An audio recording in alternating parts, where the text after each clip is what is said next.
तो अब क्या है, असाइनमेंट ऑपरेटर में अपन दो वेरिएबल को अपन ने क्या किया, वैल्यू असाइन कर दी है ना। अब इसमें अपन एक काम करते हैं, ये यूज़ किया अपन ने तो उसको लिख भी लेते हैं अपन। हमने किसका यूज़ किया आप यहाँ ये पर, बता रहे थे कि राइट टू लेफ्ट में ही वैल्यू हाँ हाँ असाइन होगी। वो बताता हूँ, एक मिनट रुक जाओ, बस इसको लिख दूँ मैं थोड़ा सा। अब तो देखो अपन ने क्या किया, राइट से लेफ्ट में लिख, मतलब जो राइट से वैल्यू कहाँ गई अपनी, लेफ्ट में गई, किसके अंदर गई, राइट से लेफ्ट में। अगर ऐसा लिख दूँ तो ये गलत हो जाएगा। अब इसका मतलब है कि लेफ्ट से राइट में वैल्यू जानी है, और जो होता ही नहीं है।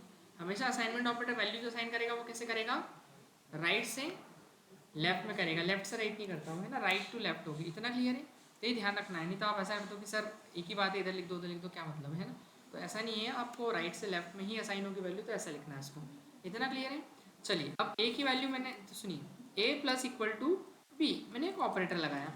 तो मैं यहाँ पर क्या करूँगा, एंटर, एंटर क्या करवा लेंगे, या एंटर नहीं करवाते हैं, एक काम करते हैं अपन, वैल्यू ऑफ ए प्रिंट करते हैं अपन। क्या, value of A is percentage D, और वैल्यू किसकी, ए की। यहाँ समझो क्या हुआ, आपने बोला ए प्लस इक्वल टू बी, तो ये क्या करता है बताओ, पहले तो ए प्लस ए बी में बी को करेगा। ऐड करेगा। तो करो आप, ए में बी को ऐड, कितना हो गया, 8 हो गया। और असाइन किस में करेगा, ए में, तो ए की वैल्यू कितनी बन जाएगी अब आपकी, 8। तो अब जब वैल्यू ऑफ ए प्रिंट करवाओगे तो कितनी प्रिंट होगी, 8 प्रिंट हो जाएगी। इतने क्लियर है। एक बार रन करके देखें, ये देखिए क्या आंसर आ रहा है, ए की वैल्यू 8 आ रही है। ठीक है, अब देखना, अब मुझे आंसर बताना, मैं इसी को कॉपी कर रहा हूँ। सर वो 8 तक तो समझ आ रहा है कि ए में प्लस बी हो जा रहा है, तो 8 हो गया। फिर बी कैसा ए में असाइन हो रही है वैल्यू, मतलब ए इक्वल्स टू 8 आ जाएगा। हाँ, ए की वैल्यू अब 8 हो गई, ये हट गया। प्रोग्रामिंग का फ्लो ऐसा होता है सी का, कि आप जो ऊपर स्टेटमेंट्स देख रहे हो, यहाँ पे ए की वैल्यू 5 है, यहाँ ए की वैल्यू, बी की वैल्यू कितनी है, 3 है। 3। अब बताओ, ये वाली थर्ड वाली लाइन ब्लैंक है हालांकि, हाँ। लेकिन ब्लैंक वाले में भी ए की और बी की वैल्यू 3 ही रहेगी, क्योंकि अभी कोई ऑपरेशन नहीं हुआ सी और बी पे।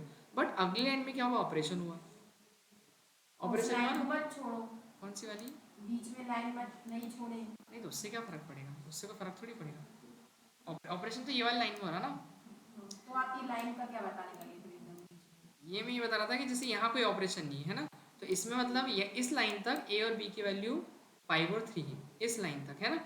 ठीक है, लेकिन अब क्या हुआ, नेक्स्ट लाइन में क्या हुआ, ऑपरेशन हुआ।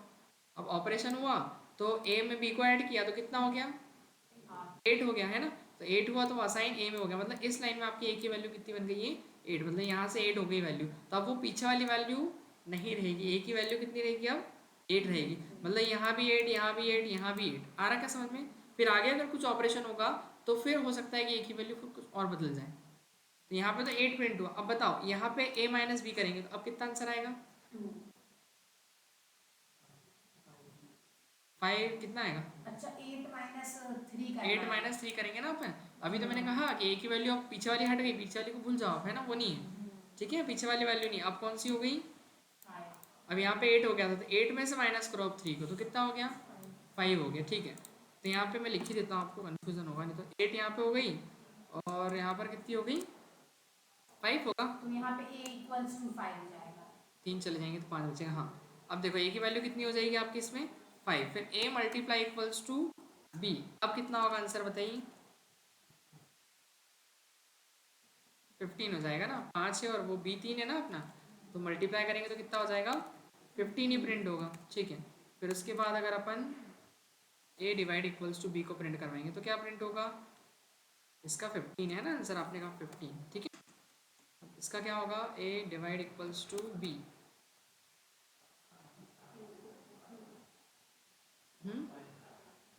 क्या होगा, 3 है बी की वैल्यू, 15 डिवाइड बाई 3 कर लो आप, कितना हो गया, 5। तो 5 आ जाएगा आंसर, तो इस वाले कितना हो जाएगा, 5। ठीक है, फिर इसके बाद मॉड्यूलस निकालेंगे तो क्या हो जाएगा, ए मॉड्यूलस इक्वल टू बी, अब कितना हो जाएगा, तो 5 डिवाइड बाई 3 कितना बचा, रिमाइंडर, रिमाइंडर मॉड्यूलस में रिमाइंडर निकलता है। अरे रिमाइंडर कितना बचेगा, क्यों नहीं बचेगा, 3 से डिवाइड करेंगे 2 बचेगा ना, 3 वन जा 3, बचा 2, है ना। ठीक है, आया कि नहीं समझ में, इस तरीके से। कोई डाउट है क्या किसी को। अब बस इसको अपन एक बार रन करके देख, कितना आंसर बताया आपने लास्ट, 2 बताया ना। देखो मैं रन करता हूँ इसको, क्या आंसर, 8 5 15 5 2, ये था क्या, 8 5 15 5 2, ठीक है, करेक्ट है ना। तो ऐसे काम करेगा। तो ये है अपना कौन सा असाइनमेंट ऑपरेटर, बहुत छोटा सा है, सिंपल है। बस ये कि वो वेरिएबल के अंदर वैल्यू असाइन करते जाता है ना। ठीक है, लिख लें आप इसको, फिर अपन करते हैं अगला ऑपरेटर।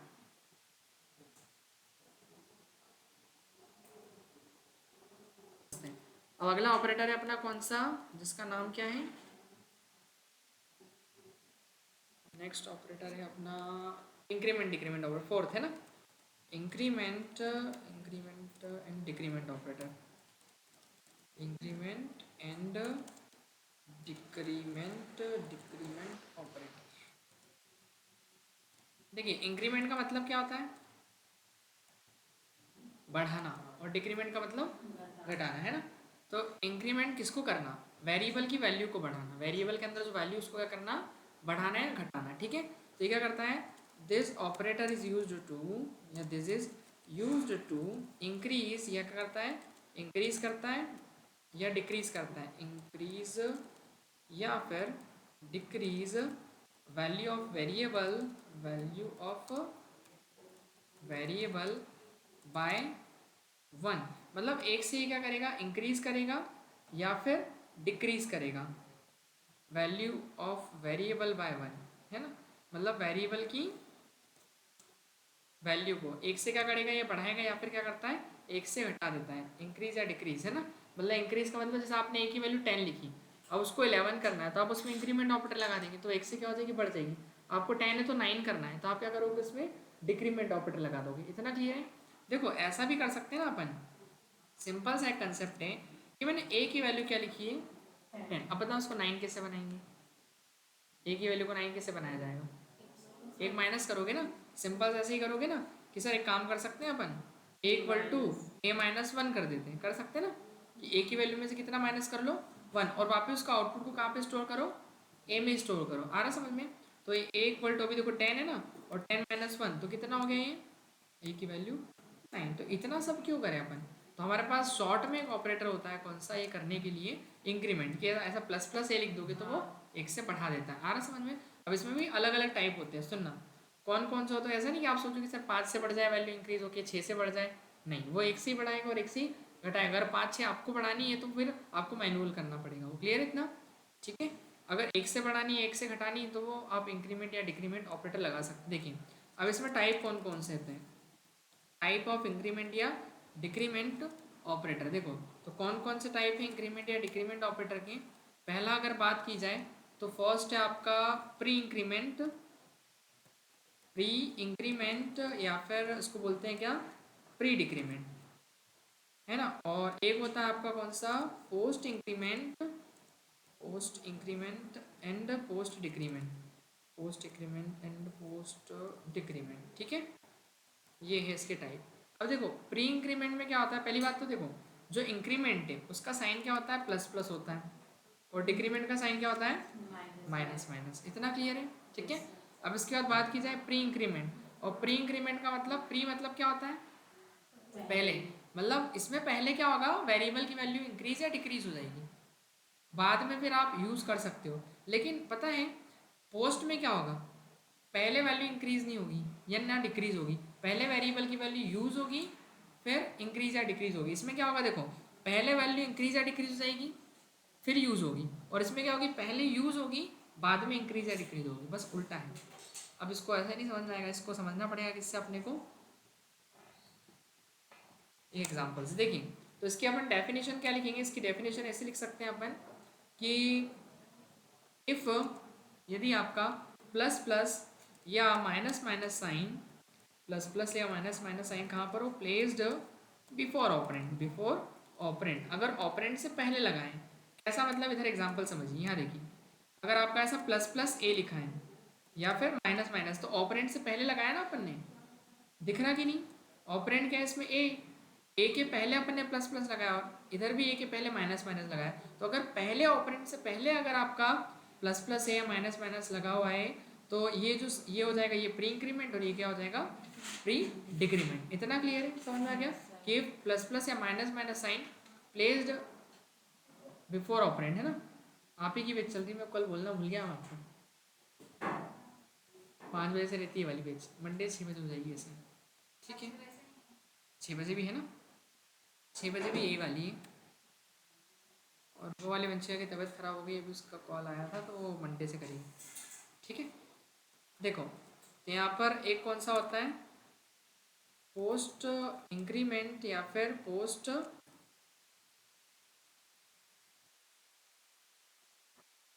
डिक्रीमेंट। और इसमें क्या होता है बताओ क्या होगा, ये वही है उसके आगे वाला इंक्रीमेंट डिक्रीमेंट ऑपरेटर पढ़ा रहा हूँ मैं ना, असाइनमेंट तो हो गया था अपना, उसके बाद ही। तो देखो इसमें इंक्रीमेंट डिक्रीमेंट में 2 टाइप होते हैं, कौन कौन से, प्री इंक्रीमेंट इसमें पहले साइन लगता है, और पोस्ट इंक्रीमेंट में या डिक्रीमेंट में क्या होगा, साइन प्लेस्ड आफ्टर ऑपरेंड। कहाँ पर लगेंगे, ऑपरेंड के बाद में, मतलब ऐसा है कि यहाँ लग जाएंगे बाद में, प्लस प्लस बाद में लिख दो, और फिर उसके बाद आप यहाँ पे इसको लगा दो माइनस माइनस को बाद में। तो ये हो गया pre increment, pre decrement, post increment और पोस्ट डिक्रीमेंट। इतना क्लियर है, समझ में आ गया, ठीक है। अब इसके बाद अगर अपन आगे बढ़ें, लिख लो उसको फिर समझते हैं अपन। देखिए तो इंक्रीमेंट ऑपरेटर कैसे काम करेगा वो समझिए। पहले तो अपन अपना प्रोग्राम लिख लें, stdio.h, उसके बाद मेन, और फिर इसके अंदर अपन ने एक वेरिएबल लिया। अब मैं उसकी यूज़र से क्या ले रहा हूँ, वैल्यू एंटर नंबर, फिर उसको स्कैनर लगाया परसेंटेज डी, वैल्यू किस में आएगी, एड्रेस ऑफ एन में। आया क्या समझ में, अब इधर समझना, ठीक है। अब एन में वैल्यू चली गई, अब मेरे को क्या करना है, जो भी वैल्यू ए में गई, एन में गई, ए में जाएगी सॉरी, ठीक है। ए में वैल्यू गई, मुझे क्या करना है, उसको बढ़ाना है 1 से। मैं चाह रहा हूँ जो भी वैल्यू है उसको +1 करना है ना। तो मैं क्या करूँगा, देखो एक तरीका तो ये अपन की हम ए की वैल्यू में ऐसा लिखे इक्वल टू a+1, और फिर उस ए की वैल्यू को क्या करवाएं, प्रिंट करवाएं। सही बात है कि नहीं, ऐसे ही करेंगे ना, कितनी ए की वैल्यू, जैसे मान लो ए की वैल्यू बढ़ जाएगी वो, तो यूज़र जो भी नंबर डालेगा ए में, वो पहले तो उसमें एक जुड़ेगा, और फिर वो ए की वैल्यू क्या हो जाएगी, प्रिंट। ये तरीका है ना एक, तो देखो मैं रन करके बताता हूँ आपको। ये तो नॉर्मल सिंपल से प्रोग्राम हो गया, जैसे आपने 10 लिखा, तो देखो क्या प्रिंट हो रहा है ए की वैल्यू। पर ऐसा क्यों करें अपन, इतना बड़ा क्यों लिखे अपन, तो इसके लिए हमारे पास कुछ नहीं, एक छोटा तरीका होता है, आप क्या लगा दो पीछे, प्लस प्लस लगा दो, वो सब करने की ज़रूरत नहीं है। तो इसका मतलब भी वही है। ये देखो क्या प्रिंट हुआ इस बार, अगर मैं वैल्यू डाल रहा हूँ 77, तो कितना प्रिंट हुआ 78। इतना क्लियर है, तो वो काम वही है, मतलब आपको इतना बड़ा नहीं लिखना, 2 लाइन मत लिखो, 1 लाइन में लिखो, इतना क्लियर है।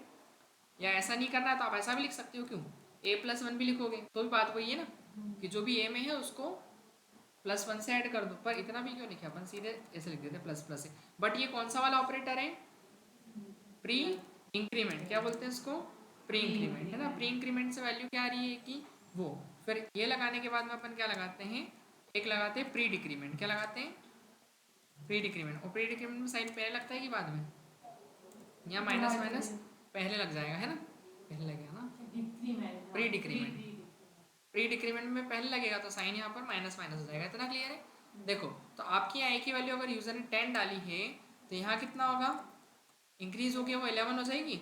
और अब बताओ यहाँ पे कितनी होगी वैल्यू,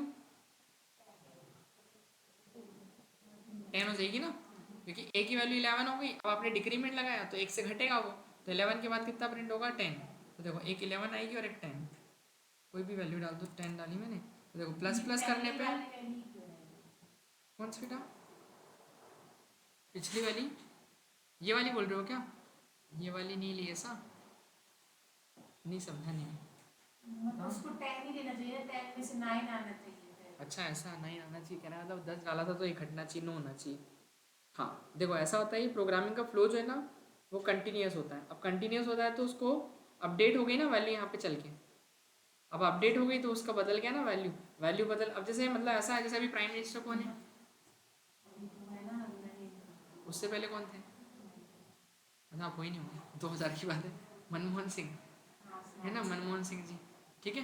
तो मनमोहन सिंह जी जो हैं वो पुराने प्राइम मिनिस्टर हैं, ठीक है, लेकिन थे तो सही ना। तो वही इसमें पहले कुछ और वैल्यू थी, अब अपडेट हो गई, तो अपडेट होती है बेसिकली, तो अपडेट हो गई तो वो चेंज हो गई, अब उनके बाद फिर और कोई होगा, है ना, कोई नहीं होगा क्या क्या चाहते हो, किसको बनाना जाने, आपको नहीं बैठना समझ गए ना, तो अपडेट होता है वो, ऐसा होता है फ्लो उसका, वो ऐसा है कि आगे बढ़ता है वो कंटिन्यू। ऐसे तो नहीं चल रहा, कल पता है ऐसे चल रहा था रात में बंद में देखा, यहाँ का भी चल रहा है वहाँ का भी चल रहा है, दोनों जगह का, जब तो मुझे ठंडा ठंडा भी लगा एक तो ठीक है।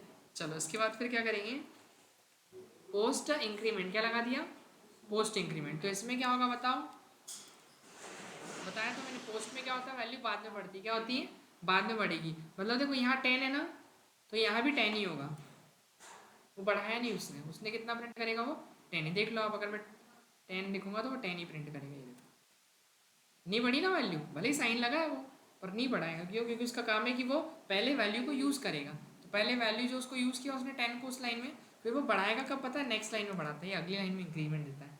तो यहाँ पर अपन प्रिंट करेंगे अगली लाइन में वैल्यू को, तो वैल्यू ऑफ ए आफ्टर कौन सा इंक्रीमेंट, पोस्ट इंक्रीमेंट, ठीक है।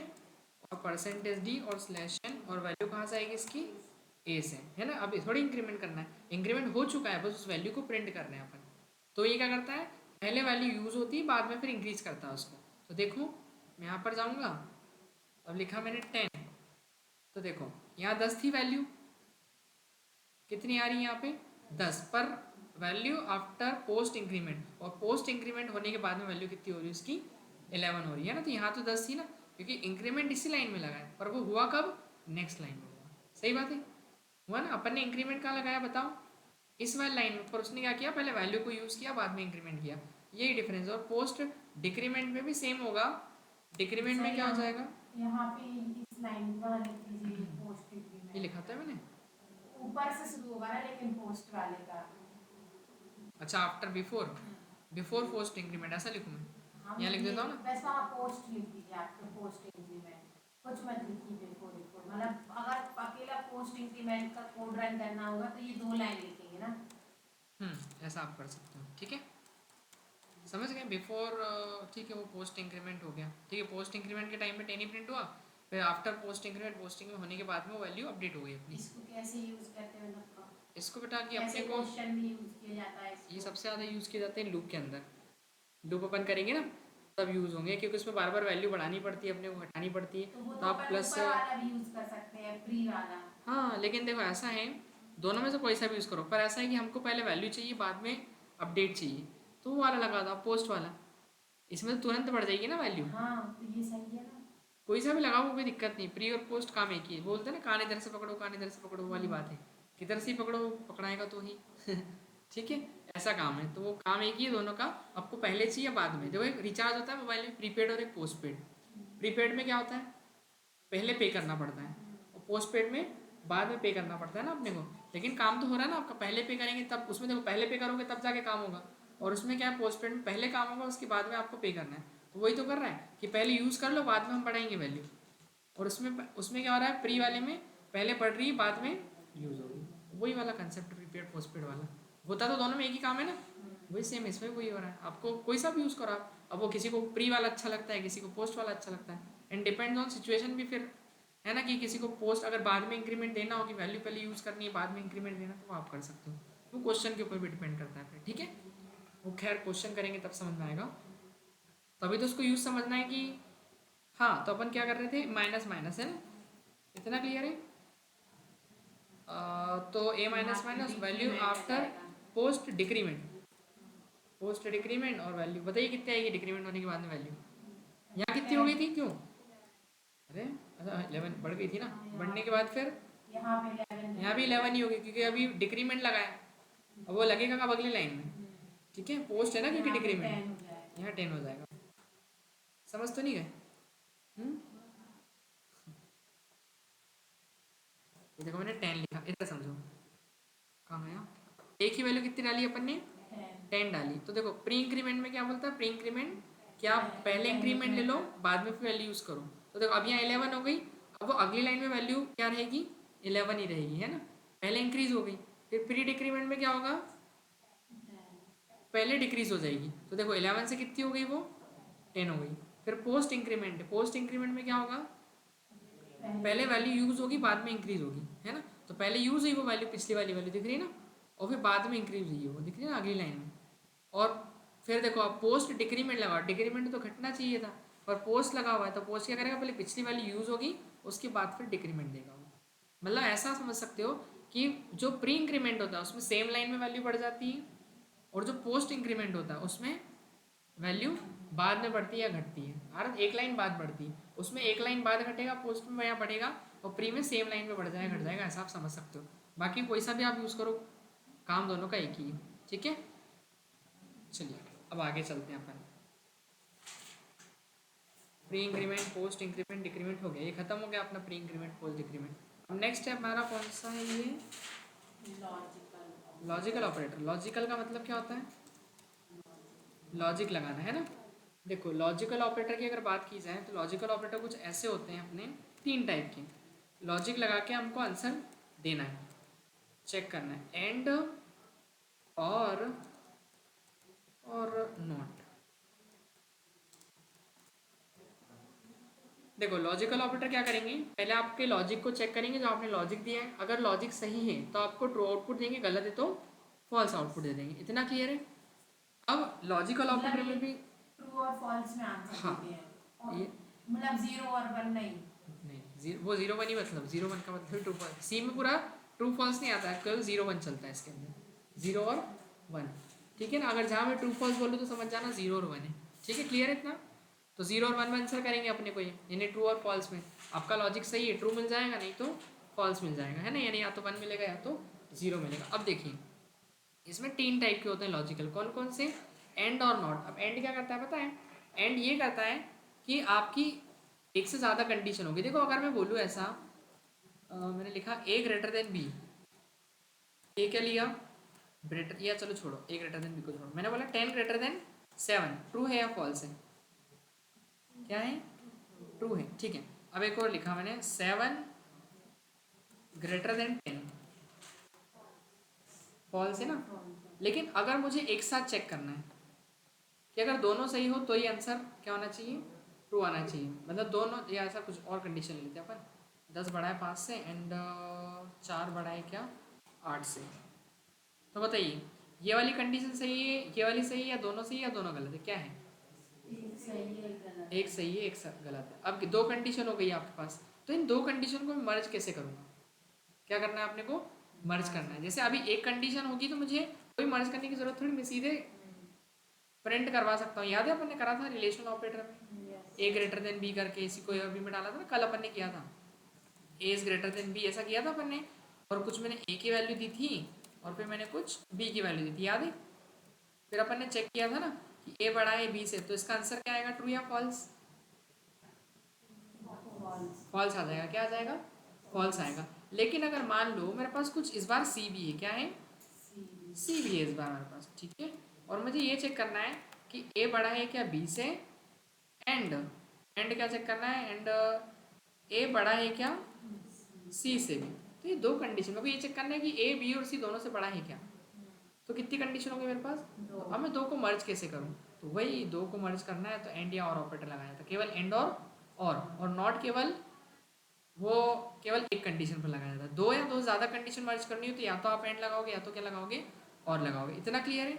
देखो तो एंड क्या करता है, आपका ये चेक करेगा पहले कि अगर आपकी सारी कंडीशन ट्रू है, मतलब जैसे आपको मान लो आपने प्रोग्राम बनाया उसके अंदर 10 कंडीशन थी, कितनी थी 10, अगर वो 10 सही है तो ही आंसर ट्रू मिलेगा। अगर एक भी फॉल्स है तो आंसर क्या मिलेगा अपने को, फॉल्स मिलेगा। मतलब एक सही अगर भी होगा तो कोई काम नहीं चलेगा, जब 10 सही होंगे तभी जाके काम चलेगा। मतलब ये ऐसा बोलता है, if all conditions are true, if all conditions are true then क्या रिटर्न करेगा, देन रिटर्न ट्रू। आ रहा क्या समझ में, अगर सारी कंडीशन ट्रू है तो ही वो क्या रिटर्न करता है, ट्रू रिटर्न करता है। If any one condition is false, if any one condition is false, if any one condition is false then what, क्या रिटर्न करेगा, return false. Any one is false, return false, ठीक है। And all conditions are true, return true. सब सही होंगे तो ही सही देगा। अब जैसे कोई 10 व्यक्ति उसमें से 9 सही बोल रहे हैं, एक झूठ बोल रहा है, बताओ सही मानेगा उसको, गलत मान लेगा, झूठ ही माना जाएगा। सही बात है कि नहीं, 9 अगर झूठ बोल रहे हैं एक सही बोल रहा है तो एक की बात पर विश्वास नहीं किया जाएगा। एंड का कहना ऐसा है, ठीक है। बाकी और क्या करेगा, और बेसिकली ऐसा है कि if any one condition is true, ये इसका उल्टा है टोटली, है ना एंड का। If any one condition is true, ये ऐसा बोलता है कि एक सही तो मेरे लिए तो सब सही। If any one condition is true then return true. आ रहा समझ में, एक भी सही तो सब सही मान लेगा वो, इतना क्लियर है। If any one condition is true then return true, और हेलो, हाँ ठीक है। if any one condition is true then return true, and if all conditions are false, all conditions are false, then return false। देखो ऐसा है कि ये एक सही तो सबको सही मान लेता है। अगर बताओ नो कंडीशन गलत है, एक सही है, तो क्या देगा ये? नो नो कंडीशन सही नो सही नहीं, नो गलत है, एक सही है, तो ट्रू देगा या फॉल्स? हाँ, तो ये ट्रू दे देगा। और फॉल्स कब देगा? जब 10 की 10 गलत होंगी तभी वो, नहीं 10 की 10 नहीं, हाँ ऑल कंडीशंस की फॉल्स होगी तभी जाके वो फॉल्स रिटर्न करेगा। इतना क्लियर है? चलो नॉट, अब नॉट क्या करता है? बेसिकली उल्टा करता है, रिवर्स करता है। रिवर्स मतलब ऐसा कि अगर सही आंसर है तो उसको गलत बताएगा। दो और दो चार होते ना, कि नहीं होते? 2 + 2 4, तो ये क्या लेगा? नहीं उल्टा उसका काम है, रिवर्स करने का है ना, ट्रू को फॉल्स पे चेंज करना, change true to false and false to true, ऐसा करता है ये थोड़ा समझ गया ना कैसा है? Change true to false and false to true. कोई डाउट इसमें? नहीं? ठीक है। अब इसकी एक ट्रूथ टेबल बनाते, क्यों स्कूल में फिजिक्स में पढ़ा था ये चीज़ें, फिजिक्स में होती थी, वही लॉजिक गेट्स ना उस टाइप के, है ना, वही है। और वो उसमें कोई नया कंसेप्ट नहीं है, वही वाला कंसेप्ट अगर पढ़ा हो, ध्यान तो होगा नहीं, याद तो होगा नहीं, ठीक है, तो इसलिए मैंने बता दिया फिर से, ठीक है। तो देखो अगर मेरे पास दो ट्रू है, एक ट्रू और एक ट्रू है, तो क्या आएगा? एंड की बात कर रहे हैं अपन, है ना, बताओ एक ट्रू है दूसरा फॉल्स है, क्या आएगा? फॉल्स आ जाएगा। एक मिनट रुक जाओ, ट्रू ट्रू क्या हो जाएगा? हैं? ट्रू कब सोने लगे? ट्रू फॉल्स फॉल्स फॉल्स हो जाएगा, ठीक है। और फॉल्स ट्रू, फॉल्स ट्रू है ना, फॉल्स ट्रू क्या होगा? फॉल्स वो थोड़ी कि चिड़िया उड़, चिड़िया उड़ क्या बोलते हैं ऐसे कर रहे हो जैसे, क्या बोलूँगा, एक होगा फॉल्स, फॉल्स बताओ, फॉल्स जाएगा, ठीक है। चलो अब इसी का मेरे को बताओगे आप कौन सा वाला और वाला स्टेटमेंट याद है? सब ट्रू कर दें, हाँ true true true, true false भी ट्रू, फॉल्स ट्रू भी ट्रू, और फॉल्स फॉल्स फॉल्स, है ना। इसमें बस ये कि कोई भी एक सही होना चाहिए, और तो सब सही मान लेता है वो, अच्छा ठीक है, इसका काम बढ़िया है, कोई दिक्कत नहीं अब एक होता है कौन सा, ट्रू, ये क्या करता है, ये तो उल्टा ही, ट्रू को फॉल्स बताता है और फॉल्स को ट्रू बताता है, ऐसा काम है इसका, ठीक है। मतलब जहाँ आउटपुट रिवर्स करना होगा तो वो उल्टा कर देगा फिर, ठीक है। चलो अब एक डेमोन्स्ट्रेशन प्रोग्राम देखते हैं अपन, stdio.h, और फिर मेन के अंदर गए अपन, और मैं क्या करता हूँ मेन के अंदर जाके क्या बना लूँ, वेरिएबल एक ए बना लेता हूँ और एक बी बना लेता हूँ, दो में काम हो जाएगा। ए की वैल्यू 5 थी, बी की वैल्यू क्या ली मैंने, कुछ भी ले लिया, 3 ले लिया, ठीक है। अब मैंने चेक किया, बताइए, अब देखो आंसर या तो ट्रू आएगा या तो फॉल्स आएगा। ट्रू फॉल्स देता नहीं, वो 0 1 देता है, तो 0 1 क्या एक इंटीजर है, तो उसके लिए क्या लगाओगे आप? Percentage D. इतना क्लियर है? ए बड़ा है किससे? बी से, और फिर एंड, एंड लगाना। आप एंड को सीखो आप पहले, एंड कैसे लिखा जाएगा। तो एंड का जो सिंबल होता है वो क्या होता है, पता है किसी को? ऐसा ये साइन होता है, किस टाइप का? डबल एंड, है ना, ये एंड का साइन है, यूज़ करना। अगर एंड यूज़ करना और यूज़ करना है तो क्या लगाओगे आप? और के लिए डबल, ये डबल पाइपलाइन दिखाई दे रही है, ये पाइपलाइन बुलाता है इसको, ठीक है। और एक नॉट है, नॉट बेसिकली, नॉट तो आपको पता है वो एक्सटेंशन मार्क होता है ना अपना, इस तरीके से, ठीक है। इसके बाद अब देखो यहाँ पर ए बड़ा है बी से, मर्ज कैसे करना है, मेरे को एंड लगा रहा हूँ, एंड बी बड़ा है क्या? 0 से। बताइए आंसर ट्रू आएगा या फॉल्स आएगा? आराम से देखो फिर बताओ, कोई जल्दीबाजी ना करो। ये आपने क्या लिख दिया है? 0 हाँ एंड लगा दिया, अरे पाइथन की याद आ गई मुझे, अरे पाइथन, नहीं, आपको पाइथन, यहाँ ए लिखना चाहिए ना अरे सुनो ये लो, अब बताओ। सर। आपने इधर बी की वहाँ पे 0 क्यों लिखा है? वो तो मैंने मन से कंडीशन दी है कि क्या ए बड़ा है 5 से और बी बड़ा है 0 से। अब चेक करो सही है कि गलत है। हाँ क्या आएगा? फॉल्स आएगा। और इधर क्या आएगा रानीस? मैंने बोला कि मेरे को एक ही समझ में आया, मैं पहले कुछ और समझा फिर बाद में कुछ और समझा। हाँ क्या आएगा? फॉल्स आएगा। फॉल्स। दानिश क्या बोला था मैं समझ नहीं पाया, मेरे को लगा सही बोला मैंने जो भी बोला। ट्रू बोला क्या? अरे नहीं नहीं, ट्रू कैसे हो जाएगा? देखो ए बड़ा है क्या 5 से, चेक करो। तो 5 बड़ा है क्या 5 से? नहीं। अच्छा आपको ये लग रहा है 5 है तो ठीक है। नहीं नहीं नहीं, 5 बड़ा नहीं होता ना 5 से, ये कंडीशन फॉल्स हो रही है आपकी। दूसरा बी बड़ा है क्या 0 से? हाँ 3 बड़ा है 0 से, बट ये वाली क्या फॉल्स है ना, और बीच में एंड लगा रखा है। एंड क्या है में एक गलत तो सब गलत, तो पहला वाला गलत तो उसके लिए सारे गलत हो गए, काम खत्म। वो 0 दे देगा अपने को। क्या देगा? दिख रहा? आया समझ में? और अब इसका बताओ मेरे को, स्लैश भी लगाना पड़ेगा आपको, स्लैश एन। चलो इस वाले का क्या आएगा? यहाँ बस मैं कुछ नहीं चेंज कर रहा हूँ,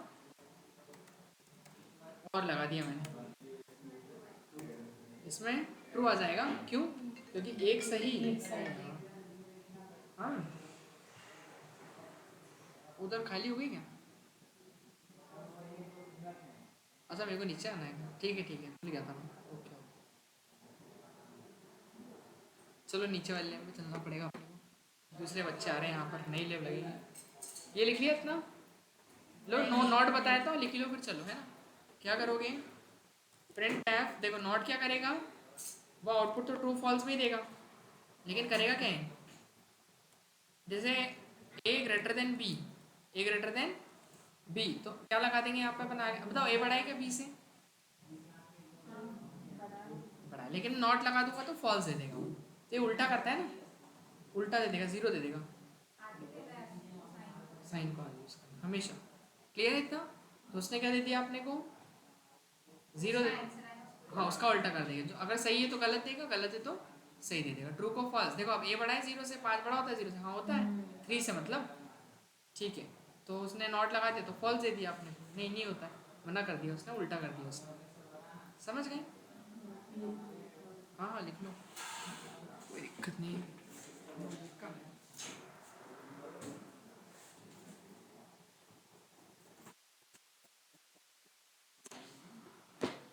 चार्जर निकाल लेते ना फुल कर, नीचे उस दिन लगी थी ना अपनी, याद याद है?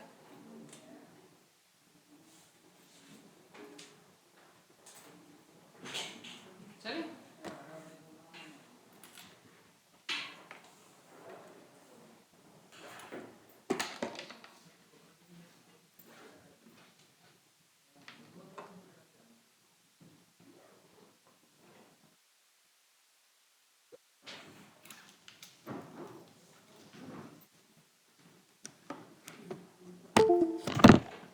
इसको पकड़ो ना, टिम में डाल दो उसको, ऐसे तो नहीं अच्छा ही रहेगा उसको तो। हाँ ले आ ले आओ।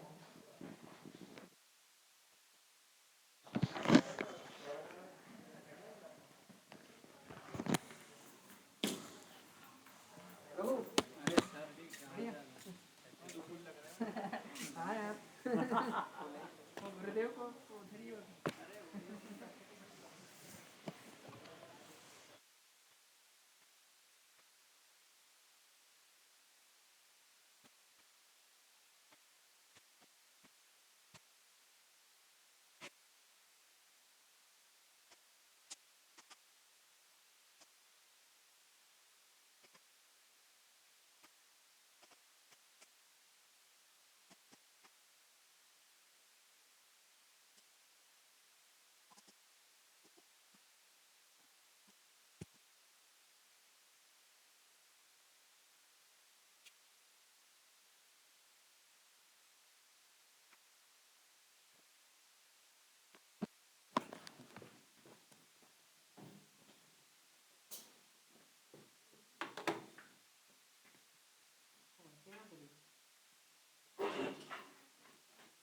बोला मैंने चली गई। अरे क्या होता है? लेट हो गए? मैं लेट हो गया?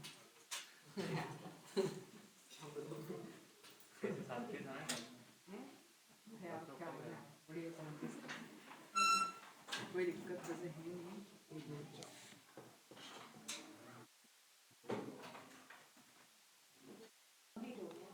ये वाला कंप्लीट। ऑफ 6 कौन सा ऑपरेटर है अपना?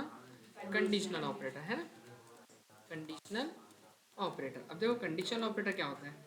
कंडीशनल को एक और नाम जानते हैं अपन, क्या नाम से? Ternary operator. क्या कहते हैं अपन? टर्नरी ऑपरेटर भी बोलते हैं अपन, ठीक है। तो देखो कंडीशनल मतलब कंडीशन को चेक करता है पहले वो, और अगर कंडीशन सही होती है तो ट्रू रिटर्न करता है, नहीं तो फॉल्स।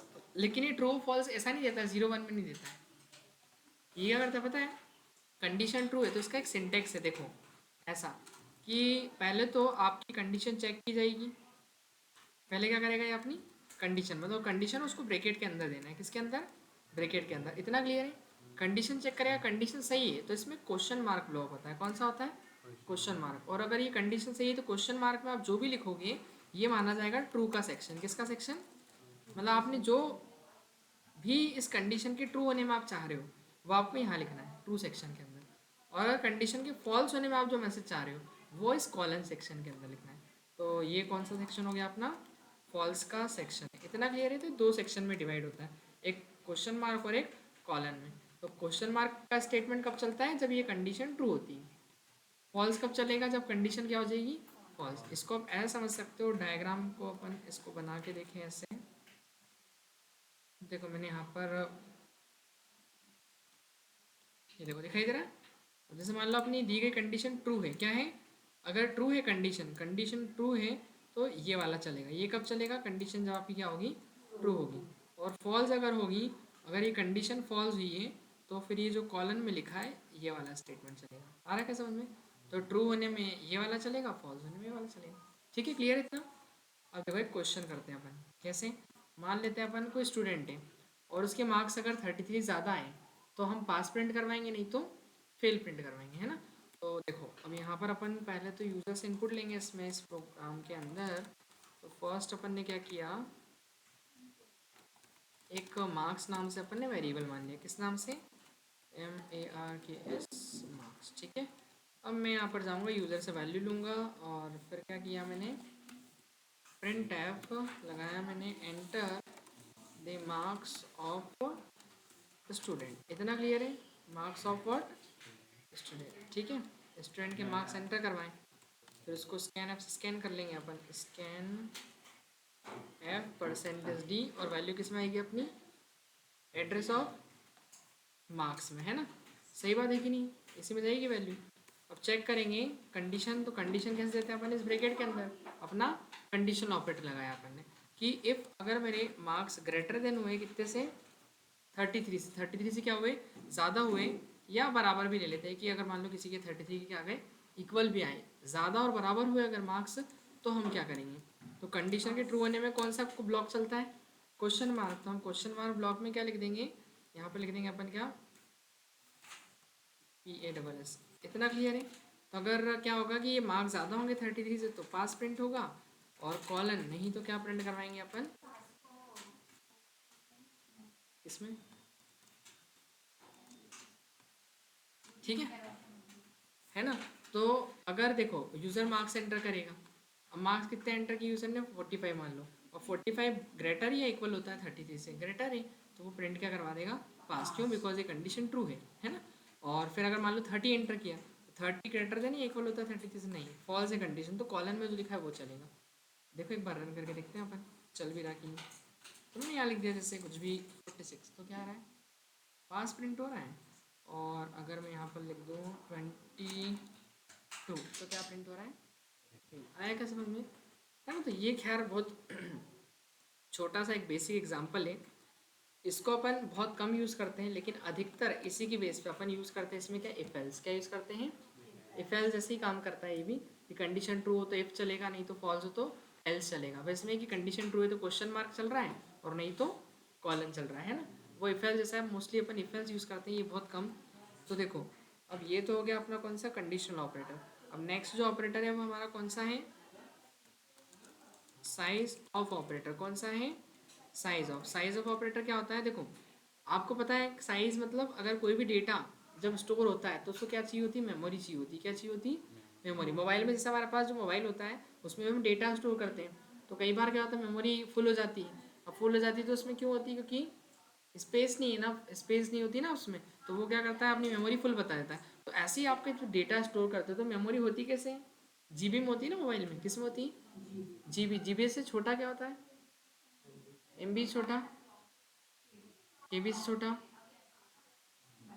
बाइट, बाइट से छोटा, बिट, है ना।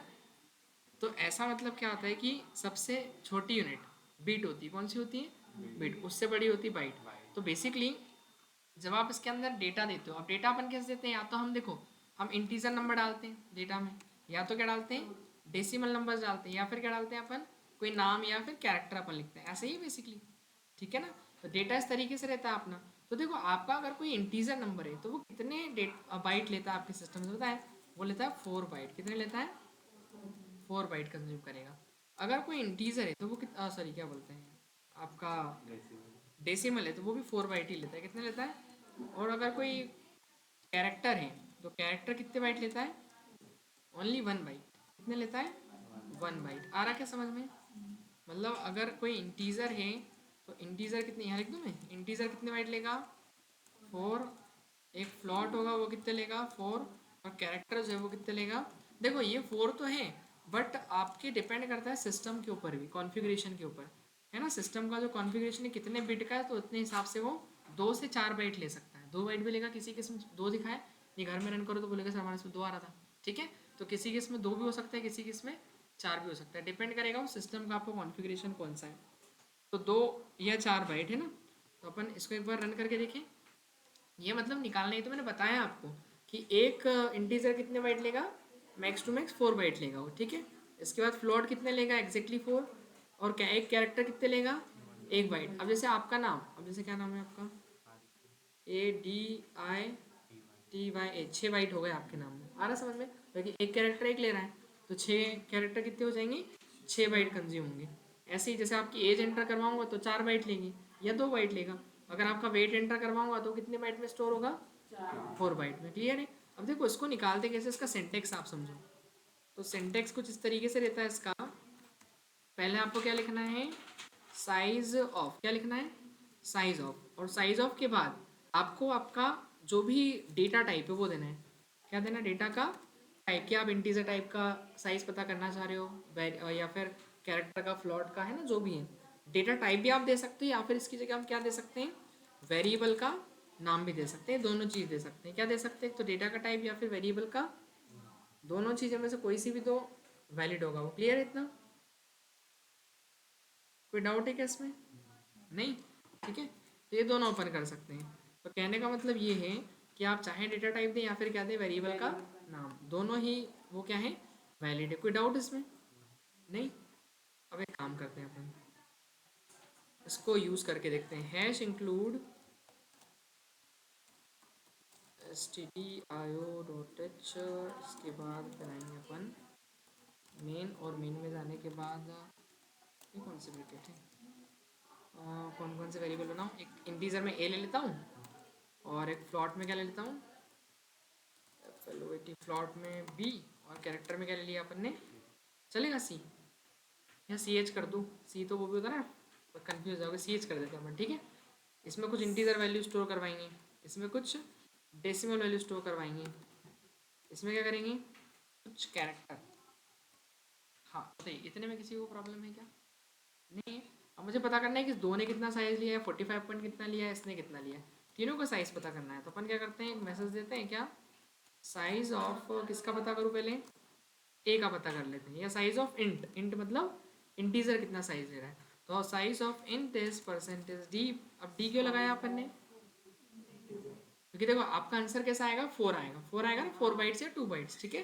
तो 4 बाइट अगर आएगा तो 4 एक इंटीजर है, किस टाइप का है, इंटीजर है। तो अपन यहाँ पर क्या लिखेंगे, size of int is percentage d byte, and इसके बाद क्या करेंगे, यहाँ पर अपन जाएंगे साइज ऑफ, ऑपरेटर लगाएंगे ना, क्योंकि इस परसेंटेज डी की वैल्यू देगा कौन, साइज ऑफ देगा ना, साइज ऑफ ऑपरेटर, ये एक ऑपरेटर है। एक तो इसमें स्पेस नहीं देना है, बच्चे क्या करते हैं साइज और ऑफ के बीच में स्पेस दे दिया, ठीक है, वो एक ऑपरेटर है ना, अलग अलग नहीं करना उसको।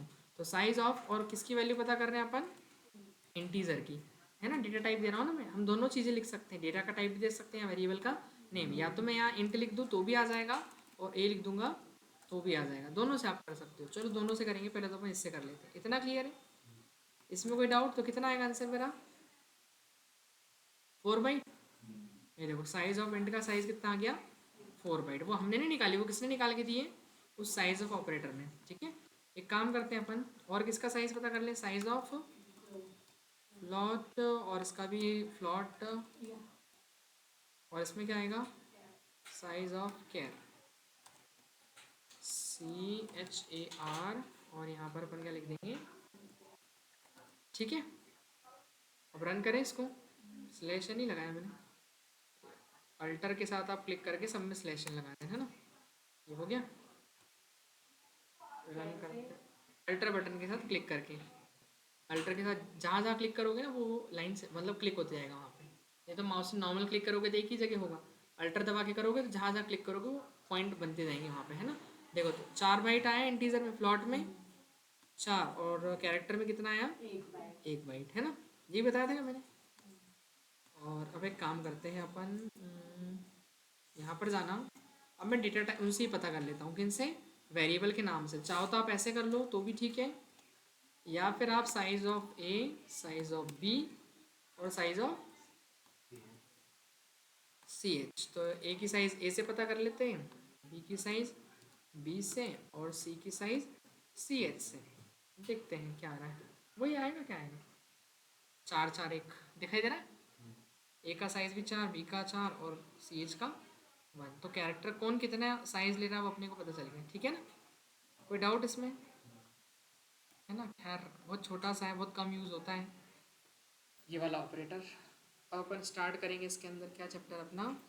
कंट्रोल स्टेटमेंट, है ना।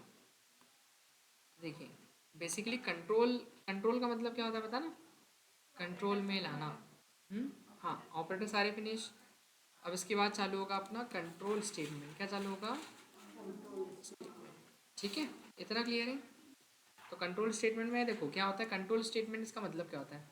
बेसिकली हम जब कोई प्रोग्राम लिखते हैं, है ना, तो प्रोग्राम चलता है कैसे अपना? Line by line. क्या चलता है? लाइन बाय लाइन ही चलता है ना। कभी किसी का ऐसा हो कि पहली लाइन चली फिर आखिरी लाइन चल गई सीधे? नहीं हुआ। ऐसे ही हुआ ना कि पहली लाइन चली फिर दूसरी चली फिर तीसरी चली, क्योंकि इसी को कहते हैं अपन क्या? फ्लो ऑफ एग्जीक्यूशन जो होता है प्रोग्रामिंग का वो कंटिन्यूस होता है। क्या होता है? फ्लो ऑफ एग्जीक्यूशन जो है मतलब प्रोग्राम का जो फ्लो है चलने का वो कैसा है? कंटिन्यूस है। क्या है? और अब हमको उसको कंटिन्यूस नहीं रखना है। क्या नहीं रखना है? कंटिन्यूस नहीं रखना। हम चाह रहे हैं कि हमको जब जिस लाइन को एग्जीक्यूट करवाने की ज़रूरत हो वो लाइन एग्जीक्यूट होनी चाहिए। अभी क्या है? कंटिन्यू है। अगर आपने 4 लाइन लिखी तो 4 लाइन पूरी ही चलेगी।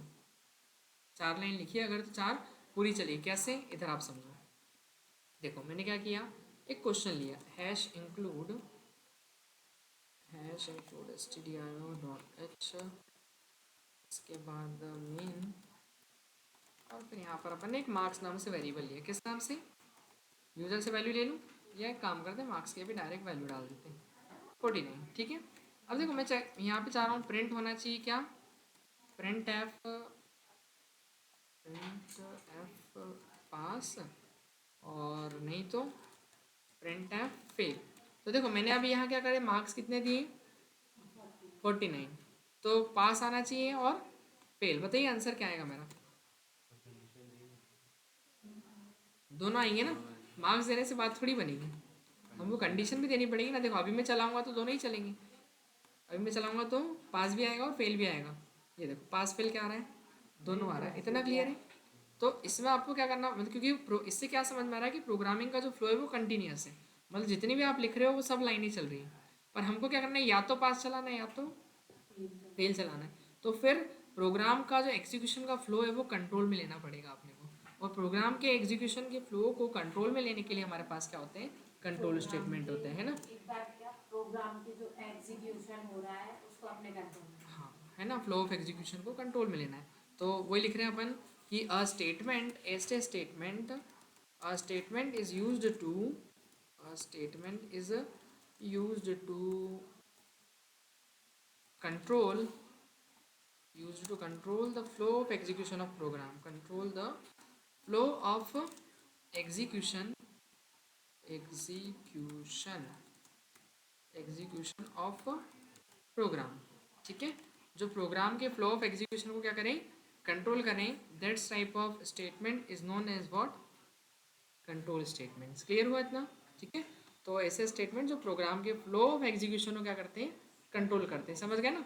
फ्लो कैसा होता है, कंटिन्यू होता है। जैसे पानी आता है ना, पानी का बहाव कैसा होता है, रुकता है कि बीच में नहीं रुकता है, वो सीधे चलता है। ऐसे ही प्रोग्राम भी चल रहा है, पर अब क्या करना है, उसको रोकना है कि कब कौन सा चलाना है अपने को। या तो पास चले या तो फेल चले, दोनों नहीं चले। अगर फ्लो ऑफ एग्जीक्यूशन कंट्रोल नहीं करेंगे तो सारा ही चलेगा फिर तो। सही बात है कि नहीं? तो प्रोग्राम की फ्लो ऑफ एग्जीक्यूशन को कंट्रोल में करने के लिए हमारे पास कंट्रोल स्टेटमेंट होते हैं। अब देखो, कंट्रोल स्टेटमेंट बेसिकली दो टाइप के होते हैं। टाइप ऑफ कंट्रोल स्टेटमेंट कौन कौन से होते हैं?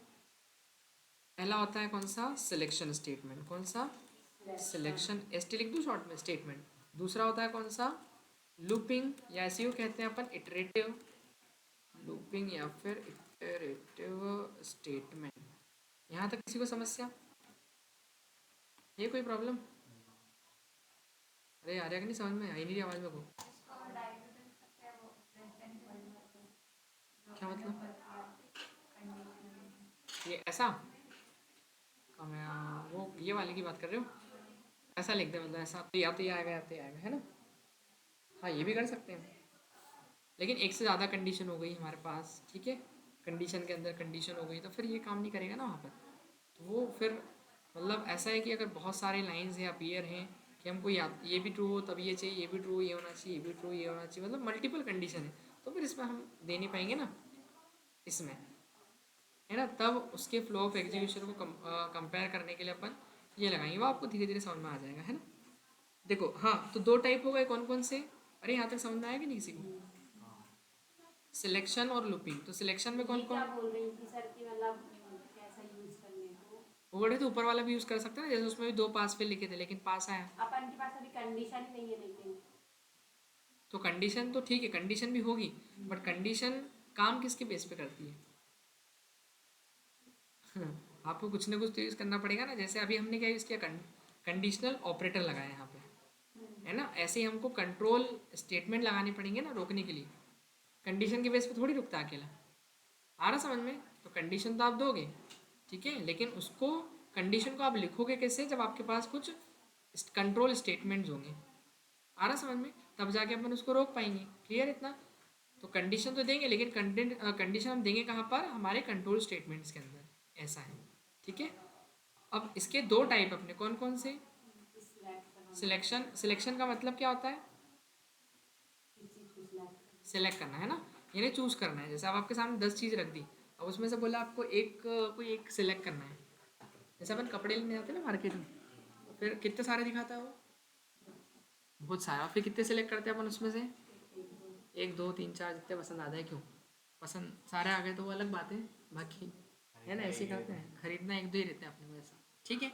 चलो, तो सिलेक्शन स्टेटमेंट में ऐसे ही होता है कि हम सिलेक्ट करते हैं बेसिकली कि हमारे पास स्टेटमेंट तो बहुत सारे होंगे, बट उसमें से कोई एक चलाना है कि किस पर्टिकुलर की कंडीशन के ट्रू होने पे ये स्टेटमेंट चलना चाहिए, ऐसा। तो वो होगा सिलेक्शन। और लूपिंग का मतलब क्या होता है?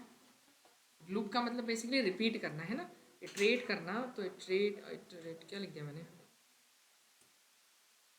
इटरेट करना है ना, हाँ इटरेट करना, ठीक है। तो इटरेटिव स्टेटमेंट का मतलब क्या होता है? रिपीट करना, एक ही चीज़ को बार बार क्या करना, रिपीट करना। आ रहा समझ में? क्लियर हुआ इतना? अब जैसे ये फैन जो चल रहा है, इसमें भी एक लूप लगा हुआ है बेसिकली, है ना। वो क्या कर रहा है, उसका एक स्टार्टिंग पॉइंट है, वहाँ से घूम रहा है, फिर वहीं पे आ गया, फिर घूमा, फिर वहीं आ गया, फिर घूमा घूमा, ऐसे चलते जा रहा हो। मोबाइल में एक पता है आपको ऑप्शन होता है, वो लूप वीडियो करके, लूप ऑडियो करके, कभी किसी ने यूज़ किया हो? ऐसा तेरा होता है, उसका मतलब क्या होता है? हाँ, खत्म होने का उस पर चार्ज हो जाता है ना वो, है ना आजकल।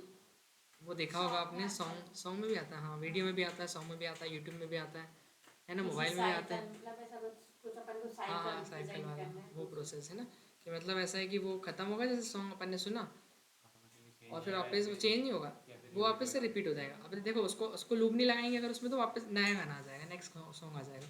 और अगर अपन उसको लूप पे डाल देंगे तो क्या हो जाएगा, वही गाना वापस से क्या हो जाएगा, रिपीट हो जाएगा, है ना। तो ऐसा होता है ना, तो वो होता है बेसिकली क्या, लूप।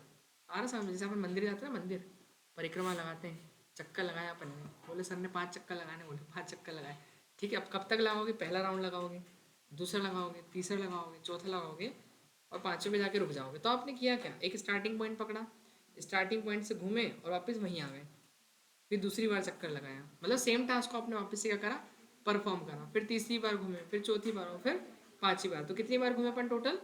5 टाइम। तो वो अपना क्या है, वो भी तो लूप है ना, अपन ने रिपीट किया बार बार, एक ही चीज़ को क्या किया बार बार रिपीट किया। तो सेम काम अगर बार बार कर रहे हैं तो वो रिपीटेशन क्या कहलाता है, लूप कहलाता है। ठीक है, आया समझ में? बचपन में रस्सी रस्सी कूदना खेले अपन, रस्सी कूदना क्या बोलते हैं उसको, रस्सी कूदी बोलते हैं, क्या बोलते हैं? हाँ जो भी है, समझ गए। उसको वही है कि एक बार घुमाना है, फिर घुमाते रहना घुमाते रहना घुमाते रहना है उसको, तो वो भी लूप का एग्जाम्पल, रिपीट हो रही है ना कोई चीज़ बार बार। ठीक है, चलो तो अब ये समझते हैं अपन, इसको हटाओ, ये अपने काम का नहीं है। अब सिलेक्शन के अंदर कौन कौन से पढ़ने हैं अपने को, देखो तो पहला पढ़ना है अपने को इफ, दूसरा पढ़ना है अपने को क्या, इफ एल्स, और तीसरा क्या पढ़ना है अपने को, if else, else if and else. फिर इसके बाद नेक्स्ट होगा हमारा क्या, इफ एलिफ, या इसको बोल सकते हैं आप इफ, इसी में लिखता हूँ, इफ एल्स, और इसके बाद फिर अपने को पढ़ना है लेडर, लेडर इफ के बाद अपन पढ़ेंगे नेस्टेड इफ, और नेस्टेड इफ के बाद अपन पढ़ेंगे स्विच। हम्म,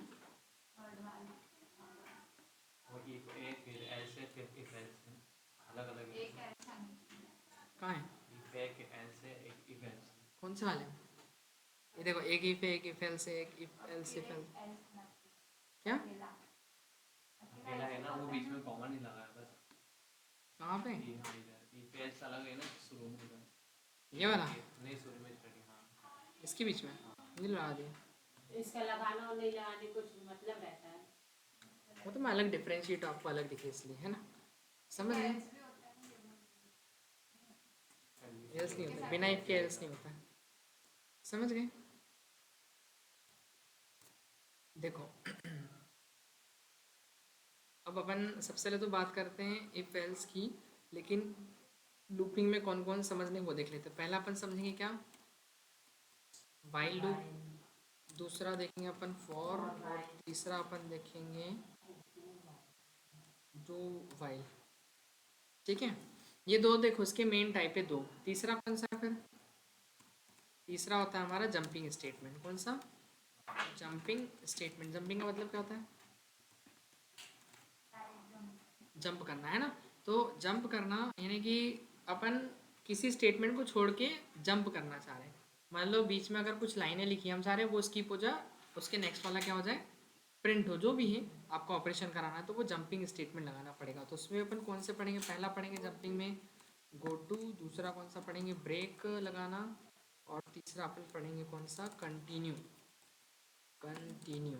ठीक है, NUE। इतना क्लियर है, कोई डाउट इसमें? देखो अब शुरुआत करते हैं अपन पहले वाले से, किससे, इफ से। किससे शुरुआत करेंगे, इफ का मतलब हिंदी में क्या होता है, अगर अगर। अगर से कोई सेंटेंस बोल के बताएं, क्या बोलते हैं अपन, डेली में यूज़ करते हैं कि नहीं, अगर नहीं करते? अगर ये होता तो ऐसा होता। वैसा होता था, कैसा होता था? अगर मैं पहले पढ़ लेती तो मेरे एमएसटी में अच्छे नंबर आ जाते। ठीक है, देखो आपने एक कंडीशन दी ना यहाँ पर कि अगर मैं पढ़ लेती तो अच्छे नंबर आ जाते हैं ना, अभी ये कंडीशन है, और पढ़ लेते तो अच्छे आते, नहीं तो हाँ जो भी अच्छा है, तो नहीं तो फिर बेकार आते ना, मार्क्स अच्छे नहीं आते, कहने का मतलब ये है। ठीक है, दो सिचुएशन हो रही है ना, जैसे एक सिक्के को जब उछालते तो क्या आता है, हेड या टेल आता है ना। तो वही सिचुएशन है कि या तो हेड आएगा या फिर क्या आएगा, टेल आएगा। ठीक है, तो इफ़ अपन तभी लगाते हैं कि हमारे पास जब कोई सिचुएशन होती, कंडीशन होती, तो अगर लगाओ आप, इफ़ लगाओ। इफ़ अगर बोलते हैं इसको, या भी नहीं, इफ़ तो नहीं, यानी इफ़ या और कुछ बोलते हैं उसको, इफ़ को क्या बोलते हैं हिंदी में, अगर ही बोलते हैं, इफ़, यदि हिंदी में, हाँ ऐसे ही बोलते हैं यदि, है ना। तो यदि अपन ऐसा लिखें कि मेरे कंडीशन होगी, पहले तो देखो इसका सिंटेक्स आप समझे, इफ़ का है ना, इफ़ के बारे में पढ़ रहे हैं अपन, किसके बारे में, इफ़ के बारे में ना। अब इफ़ का मैं क्या बता रहा हूँ आपको यहाँ पे, सिंटेक्स ओनली इफ़ है ना, इफ़ एल्स नहीं। ठीक है, इफ़ का सिंटेक्स कुछ इस तरीके से रहेगा कि आपको सबसे पहले क्या लिखना है, इफ़ लगाना है, इफ़ के अंदर अपनी कंडीशन देना है, कंडीशन अगर सही है तो आपको देखो इसके दो सिंटेक्स होते हैं, ये मैं आपको बता रहा हूँ। सिंटेक्स वन, कौन सा, सिंटेक्स वन। अगर आपके पास देखो ऐसा है कि एक लाइन का स्टेटमेंट है, कितना, एक लाइन का, तो आपको कोई ब्रैकेट लगाने की, यानी ब्लॉक क्रिएट करने की ज़रूरत नहीं है। ऐसा अपन देखे ना बहुत सारा, अपन ऐसा देखा हो कभी किसी ने, ब्लॉक के अंदर लिखते हैं ऐसा अपन, ब्लॉक के अंदर लिखा तो हमको कब ब्लॉक यूज़ करना और कब यूज़ नहीं करना है। अगर एक लाइन का स्टेटमेंट है इफ के बाद, एक लाइन का स्टेटमेंट है तो कोई ब्लॉक लगाने की ज़रूरत नहीं है अपने को, वो वैलिड होगा, ठीक है। लेकिन अगर ऐसा है कि सपोज दैट मेरे पास सिंटेक्स 2 की बात कर लेता हूँ कि अगर मेरे पास एक से ज़्यादा लाइन का स्टेटमेंट, कितने एक से ज़्यादा, तो हम ऐसा नहीं कर सकते कि यहाँ पे लिख दे स्टेटमेंट, ये गलत हो जाएगा। पता होगा क्या, केवल एक लाइन ही चले पाएगी, फिर इफ के बाद की एक लाइन वैलिड होती है। तो मतलब बिना एक ही अगर लाइन में लिख दो स्लैश एन लगा लगा के।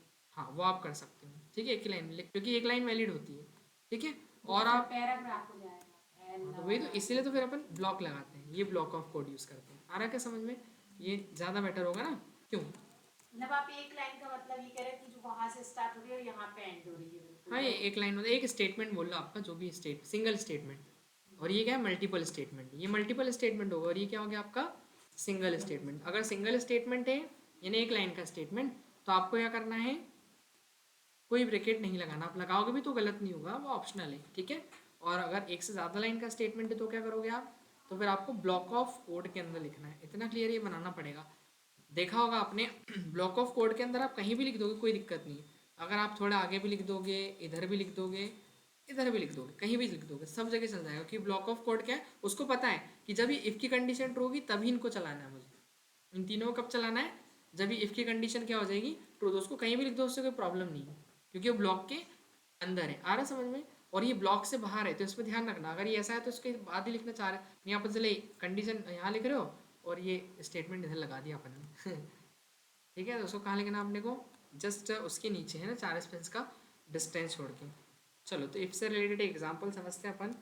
देखो मूवी देखने आते हैं अपन, वो आती है ना टीवी, अरे टीवी नहीं सॉरी क्या बोलते हैं उसको, थिएटर, जो भी है, थिएटर में जब मूवी देखने जाते हैं अपन तो उसमें वो टिकट चेक होती है ना अपनी, पहले कब एंट्री मिलती है अपने को, जब अपने पास टिकट होती है, टिकट है तो अंदर जाने दिया जाता है, नहीं तो नहीं जाने दिया जाता है, ठीक है।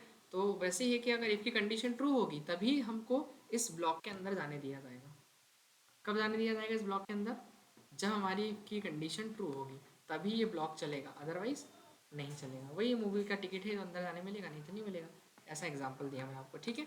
अब देखो हम एक एग्जाम्पल लेते हैं, यहाँ पर एक stdio.h इतना, फिर मेन, मैं यहाँ पर गया मेन नहीं, एक मार्क्स नाम का वेरिएबल बनाया, कौन सा मार्क्स, और यूज़र से अपन ने क्या एंटर करवाया, enter the marks of student, फिर इसके बाद ये स्कैन।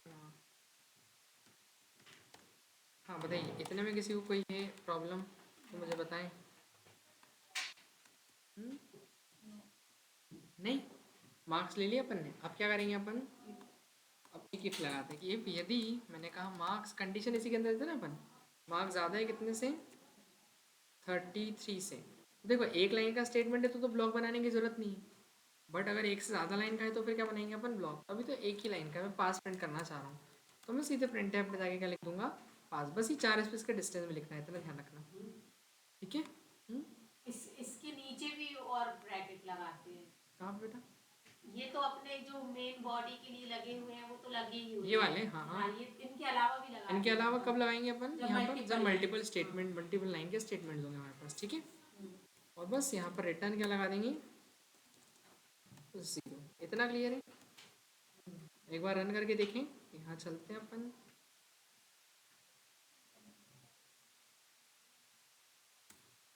ध्यान नहीं दे रहा अपन, क्यों, कोई भी, स्पेलिंग गलत हो जाएगी तो भी नहीं रन करेगा। ये देखो स्टैंड लिखा अपन ने 99, पास हो गया, तो 2 पास 3 पास जाएंगे, 3 पीछे 3 9 है ना, क्यों तीन चलेंगे? 33 के 3 हो जाएंगे ना, तो 3 जने पास जाएंगे उसमें। और अगर 10 लिखा मैंने तो 12 लिख दिया तो नहीं होगा, कुछ भी नहीं आएगा, क्यों, क्योंकि इफ़ लगाया केवल अभी अपन ने। और इफ़ क्या करता है, इफ़ का स्टेटमेंट तभी चलता है जब आपकी कंडीशन ट्रू होती है, कंडीशन के फॉल्स होने में कुछ भी नहीं चलता है, ब्लैंक रहेगा आपका स्क्रीन। आ रहा समझ में, और हम चाह रहे हैं कंडीशन के ट्रू होने में भी चले और फॉल्स होने में भी चलना चाहिए, तो फॉल्स होने में चलता है एल्स, कौन चलता है, एल्स, यानी इसी का आगे का पार्ट, ठीक है। इफ़ के बाद कौन होगा, क्या होगा, एल्स होगा, है ना। इफ़ के बाद क्या होगा, एल्स का मतलब क्या था हिंदी में, क्या होता है एल्स का मतलब, नहीं तो या तो है ना, बोलते हैं ना, नहीं तो या फिर क्या बोलते हैं अपन, या तो ऐसे यूज़ करते हैं ना इफ एल्स, है ना। अब इफ एल्स देखो, इफ एल्स कैसे, इसका सिंटेक्स अपन पहले देख ले, इफ एल्स का सिंटेक्स। देखो कंडीशन ट्रू है तो इफ में जो भी आपने लिखा है वो चलेगा, बट अगर कंडीशन फॉल्स है तो फिर एल्स में आप जो लिखोगे वो चलेगा, है ना। तो इफ लगाया अपन, इफ के अंदर क्या देंगे, अपनी कंडीशन दे देंगे। अगर एक लाइन का है तो ठीक है, एक लाइन का तो डायरेक्ट लिख देंगे अपन, ठीक है। और फिर नहीं तो अगर ये कंडीशन जब फॉल्स है तो इफ तो चलने से रहा, तो फिर क्या चलेगा, एल्स में जो लिख दोगे वो चल जाएगा। इतना क्लियर है, ठीक है। ये सिंटेक्स की बात हुई, तो ये कौन सिंटेक्स है अपना, इफ एल्स का सिंटेक्स 1 और सिंटेक्स 2 में हम क्या देखेंगे कि यहाँ पर आपको ब्लॉक लगा लेना है, ब्लॉक ऑफ कोड। आ रहा समझ में। तो इस टाइप से अगर एक से आता है तो फिर आपको पता है ब्लॉक ऑफ कोड के अंदर लिखना पड़ेगा, ऐसे नहीं लिख सकते अपन उसको, ठीक है। इतना क्लियर हुआ, समझ में आया कि नहीं, क्या हो गया। नहीं नहीं, एक सभी को कन्फ्यूज़न ये रहता है कि हमने अगर इफ के अंदर कंडीशन दी है तो क्या हम एल्स में भी कंडीशन दे सकते हैं, नहीं। एल्स में कभी कंडीशन नहीं दी जाती। जब भी इफ की कंडीशन फॉल्स होती है तो वो एल्स में जो भी स्टेटमेंट लिखा होगा, अगर पूरा कंडीशन रन नहीं करेगी तो ऑब्वियसली ऐसे होगा। क्योंकि ये कंडीशन अगर ट्रू नहीं तो वो अब इसी में आएगा। आ रहा समझ में, क्लियर है ना इतना। जिन्हें ऐसा समझो जैसे एक बॉल को ऊपर उछाला अपन ने, बॉल आती ना क्रिकेट मैच में खेलते हैं, और ऊपर मान लो अगर कोई कैच नहीं करेगा तो वो कहाँ जाएगी, नीचे गिरेगी, तो वही नीचे गिर गया वो एल्स में। मतलब कंडीशन ट्रू होती थी ये वाला, यहाँ पे स्टेटमेंट हो जाता है ये एग्जीक्यूट, और नहीं तो एल्स चलेगा, ऐसा है, ठीक है। देखो एक एग्जांपल करके देखिए इसका भी। तो पहले तो अपन एक काम करते हैं, क्या लगा दें इसके अंदर अपन, पहले तो एक हेडर फाइल लगाते हैं, हैश इंक्लूड stdio.net, वही वाला अपना प्रोग्राम, कौन सा, मार्क्स लिया अपन ने, यूज़र से क्या करेंगे, value print enter enter number, scanf percentage D, और वैल्यू जाएगी अपने कहाँ पर, एड्रेस ऑफ मार्क्स में, है ना। अब इफ के अंदर कंडीशन की मार्क्स ज़्यादा होना चाहिए, किससे, marks is greater than 33, so output print होगा पास, एल्स नहीं तो क्या प्रिंट हो जाएगा, प्रिंट एफ, और क्या प्रिंट होगा, फेल, ठीक है। हाँ किसी को समझ में तो नहीं आया,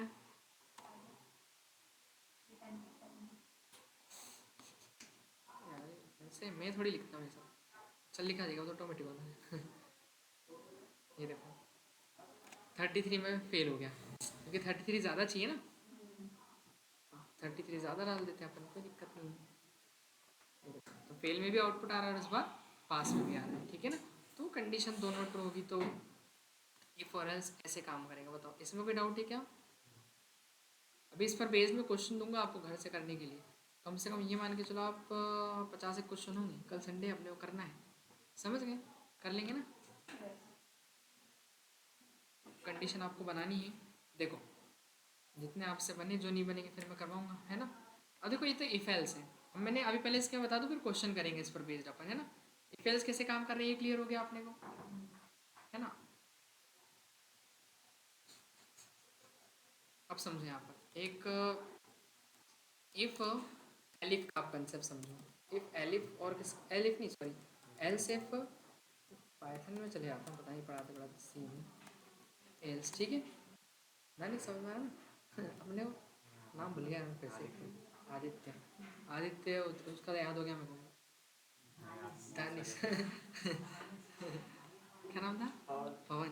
अरे यार टी शर्ट नहीं छुपा कर ला रहे यार, याद नहीं हो रहा मेरे को, ठीक है समझ गए। ऑफ करना है, उधर से बेटा वहाँ से, अभी उधर कोई दिख रहा है कोई जान पहचान का। जान पहचान वाला है कोई, ऐसे ऐसे ऐसे करो, फिर तो आवाज़ भी नहीं। देखो इफ एल्स इफ और एल्स, देखो अभी क्या है कि जैसे इफ की ये कंडीशन क्या हो गई, ट्रू हुई तो ये वाला स्टेटमेंट चलेगा, ठीक है। बट अगर फॉल्स हुई तो एल्स वाला चलेगा, सही बात है। लेकिन हम ये चाह रहे हैं कि अगर इफ की कंडीशन ट्रू है तो ये चल जाए, ठीक है। बट अगर ये वाली इफ की कंडीशन क्या हुई, फॉल्स हुई, क्या हुई, फॉल्स हुई, तो वो कहाँ जाएगा आपको पता है, कहाँ पे जाएगा, एल्स में जाएगा। पर हम चाह रहे हैं एल्स में भी एक और कंडीशन दी जाए कि वो वाली कंडीशन अगर गलत है तो वो एल्स के अंदर भी हम एक और कंडीशन दें, पर एल्स में तो कोई कंडीशन दी नहीं जाती है, तो फिर इसीलिए हमको क्या यूज़ करना पड़ता है, एल्स इफ यूज़ करना पड़ता है। क्या यूज़ करना पड़ता है, एल्स के बाद एक इफ यूज़ करना पड़ता है। इतना क्लियर है, ठीक है। देखो कैसे समझ गए ना कंसेप्ट क्या है। तो अपन क्या करेंगे, एक इसका सेंटेक्स बना लेते हैं। पहले तो क्या लगाएंगे, इफ के अंदर क्या लिखेंगे, अपनी कंडीशन कंडीशन। और अगर कंडीशन ट्रू है तो मेरे यहाँ पर जो भी स्टेटमेंट लिखा होगा वो एग्जीक्यूट हो जाएगा, नहीं तो फिर किस में जाएगा, एल्स में एल्स में जाएगा। और एल्स के अंदर हम कंडीशन तो दे नहीं सकते, तो एल्स के बाद अपन क्या लगाएंगे, इफ लगाएंगे। इतना क्लियर है। और इफ के अंदर फिर अपन क्या देंगे, मतलब कंडीशन, ये कंडीशन 1 मान लो आप, और ये आप क्या मान लो चलो अपनी, फिर आपने ऊपर वाली में दी तो है कंडीशन एल्स में फेल की। फेल की कहाँ दी बेटा कंडीशन, फेल की कंडीशन नहीं दी ना, केवल पास की ही दी अपन ने, फेल की कंडीशन कहाँ दी उसको। अगर वो खुद से जज कर लेगा ना कि अगर पास नहीं होगा तो वो फिर फेल में ही जाएगा वो, क्योंकि एल्स में कंडीशन नहीं दी जाती। एल्स कब चलता है, जब आपकी इफ की कंडीशन फॉल्स होती है, ठीक है। अरे समझ में आ रहा है कि नहीं, ये नीचे वाला ना, अभी पूरे ही हाँ तो अभी समझे रहा हूँ ना, अभी तो कर ही ना उसका अपन ने। इसमें ऐसा है कि पहली कंडीशन गलत है, पहली सही है, मान लो पहली सही है तो वो इसमें चले जाएगा, ये एग्जीक्यूट हो जाएगा। लेकिन अगर पहली वाली गलत है तो वो कहाँ जाएगा, एल्स में। सर एग्जांपल के हिसाब से चाहिए ऐसे समझ लिया। अरे तो बेटा सिंटेक्स तो बताओ, जब जाके एग्जाम्पल बताऊंगा। अभी सिंटेक्स ही बता रहा हूँ, अभी कहाँ मैं बता रहा, अभी तो सिंटेक्स चल रहा है ना इसका। सिंटेक्स बताऊंगा जब जाके तो एग्जाम्पल बनाएंगे, समझिए। पटरी बनाएंगे जब जाके तो ट्रेन चलेगी, उसको पटरी नहीं बनाएंगे ट्रेन कहाँ से, रोड पे दौड़ाओगे क्या उसको। एरर आ जाएगी, पता चलेगा। ठीक है, समझ गए। तो इसके बाद फिर ये वाला स्टेटमेंट चलेगा, सही बात है। फिर से एल्स आएगा। हाँ, फिर अगर ये वाली भी गलत है, अगर कंडीशन देखो ये सही होगी तो ये चलेगा, लेकिन अगर ये भी गलत है तो फिर कौन सा चलेगा, एल्स। आ रहा क्या समझ में, मतलब कुल मिला के बात ये है कि ऊपर की दो कंडीशन चेक होगी, दोनों में से कोई भी सही है, या तो ये वाली सही है तो ये स्टेटमेंट चल जाएगा, ये सही है तो ये चल जाएगा, और दोनों ही नहीं सही है तो फिर वो एल्स वाला चलेगा। ऐसा है, मतलब दो कंडीशन को चेक करना है। देखो इसका एग्जाम्पल देखते हैं अपन। ऐसा है, मुझे ये चेक करना है कोई नंबर नेगेटिव पॉजिटिव या फिर क्या है, ज़ीरो है। क्या चेक करना है, कोई नंबर पॉजिटिव है, नेगेटिव है या फिर क्या है, ज़ीरो है। अब बताओ पॉजिटिव नंबर क्या होते हैं, हाँ ज़ीरो से बड़े नंबर क्या होते हैं अपने, पॉजिटिव नंबर, पता है ना। ऐसे नंबर जो बड़े होते हैं किससे, ज़ीरो से, ये अपने पॉजिटिव नंबर है। चलो एक काम करते हैं, और नेगेटिव क्या होंगे, जो छोटे हैं ज़ीरो से, ज़ीरो से छोटे नंबर सारे क्या होते हैं, नेगेटिव। और ज़ीरो क्या होता है, ज़ीरो तो बराबर है, जो नंबर बराबर होंगे ज़ीरो, इक्वल के लिए वाला लगाते हैं ना अपन, इक्वल टू, तो नंबर अगर बराबर है ज़ीरो के तो वो ज़ीरो हो जाएगा फ्रेंड, ठीक है। अब एक प्रोग्राम बनाते हैं std, इसके बाद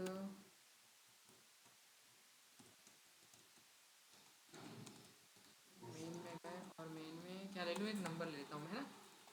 अब यूज़र से इनपुट लिया मैंने, एंटर नंबर, एंटर नंबर,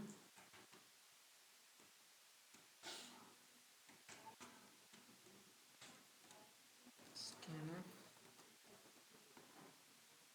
एक इंटीजर वैल्यू किस में आएगी, एन में। हाँ यहाँ तक किसी को प्रॉब्लम नहीं।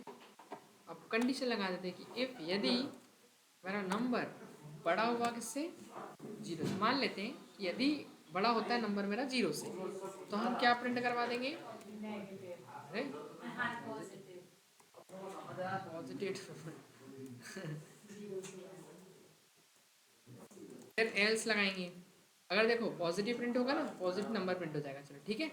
और अगर नंबर छोटा होगा जीरो, देखो अब बड़ा नहीं है तो फिर वो एल्स में जाएगा ना, एल्स में जाएगा तो हमको ये चेक करना पड़ेगा ना कि क्या वो जीरो छोटा है, क्योंकि देखो जीरो भी हो सकता है और जीरो से छोटा भी हो सकता है। तो हम क्या लिखेंगे, एल्स, तो एल्स के अंदर तो कंडीशन दे नहीं सकते, तो क्या लगाएंगे, फिर एक इफ लगाएंगे कि नंबर अगर छोटा है किससे, जीरो से, तो हम क्या करेंगे, नेगेटिव नंबर क्या कर देंगे, प्रिंट कर देंगे। इतना ठीक है। लेकिन अगर दोनों ही कंडीशन फॉल्स है तो फिर वो किस पे जाएगा, सीधे एल्स में जाएगा। और एल्स में जाके क्या प्रिंट करवा देंगे अपन, नंबर इज जीरो, क्योंकि देखो पॉजिटिव भी चेक हो गया, नेगेटिव भी हो गया, अब बचा ही क्या है, जीरो बचा है ना। दोनों में से कोई नहीं है तो फिर कौन होगा, पॉजिटिव भी नेगेटिव।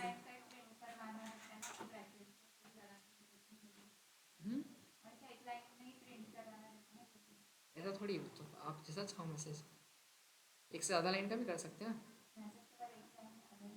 किसने बोला? ये देखो 5 लिखा अपन ने, 5 क्या आ रहा है? पॉजिटिव नंबर है ना, 5 पॉजिटिव है, -5 माइनस का 4 नेगेटिव है, और 0 तो अपने आप में ही क्या है? 0 है। ठीक है, क्लियर है इतना? इसमें है कोई डाउट?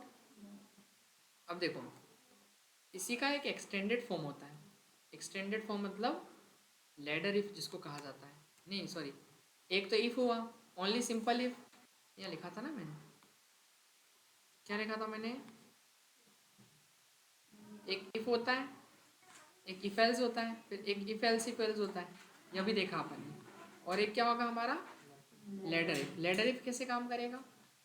मतलब ये लैडर इफ ऐसा है कि अगर आपकी पहली कंडीशन इफ की ट्रू है तो ठीक है, ट्रू का स्टेटमेंट चल जाएगा।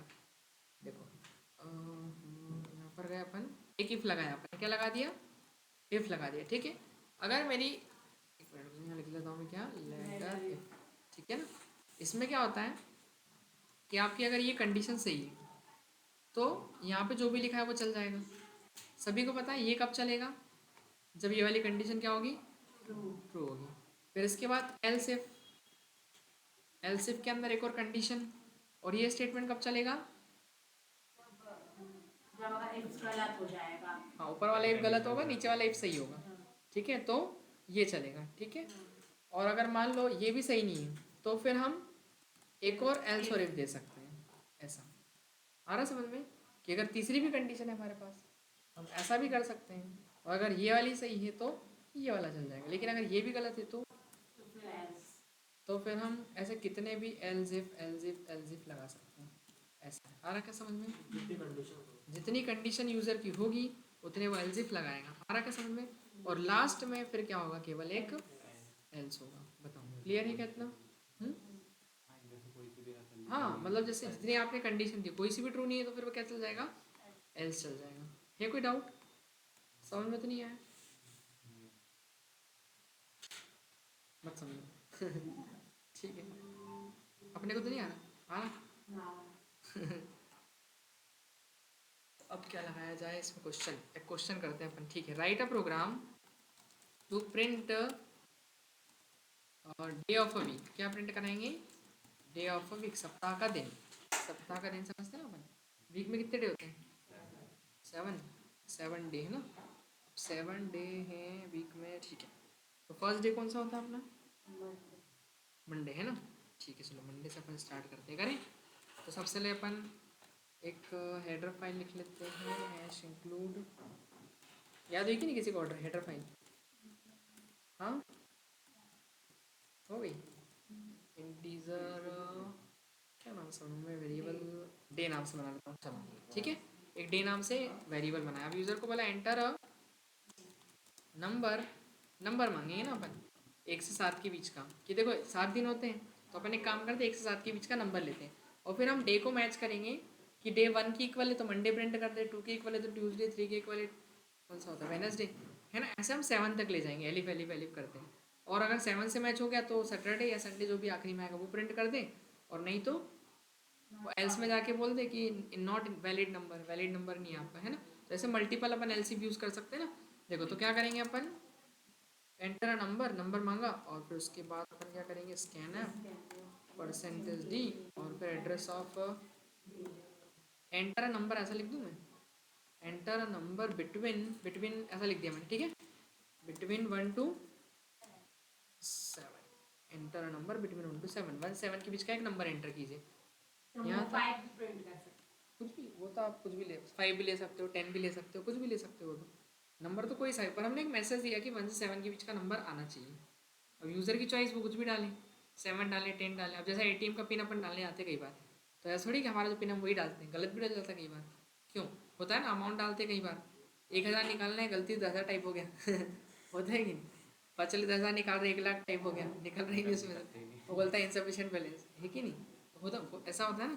तो वो यूज़र तो कुछ भी डाल सकता है ना वैल्यू, तो वो डिपेंड, अपन ने तो बोला है कि यहाँ से यहाँ की बीच डालनी है, ठीक है।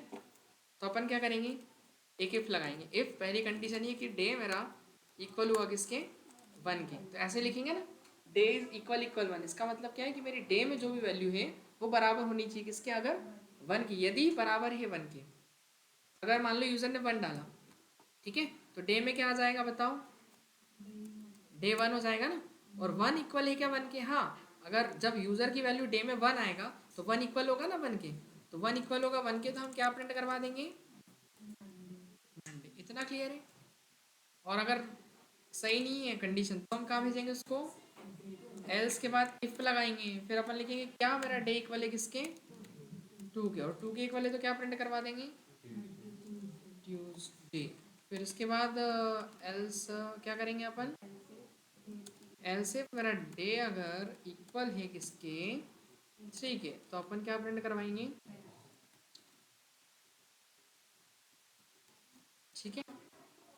और फिर इसके बाद अपन आएंगे कहाँ पर, एल्स इफ अगेन फिर डे मेरा इक्वल है किसके, 4 के, सो क्या प्रिंट करवा देंगे अपन, थर्सडे।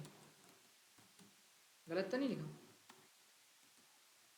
फिर इफ डे की वैल्यू अगर इक्वल है किसके, 5 की, क्या प्रिंट करवाएंगे, F I D A Y, है ना। और अगर फिर इसके बाद else if day is what 6, what output Saturday, आज ही क्या सैटरडे, आज है, अच्छा।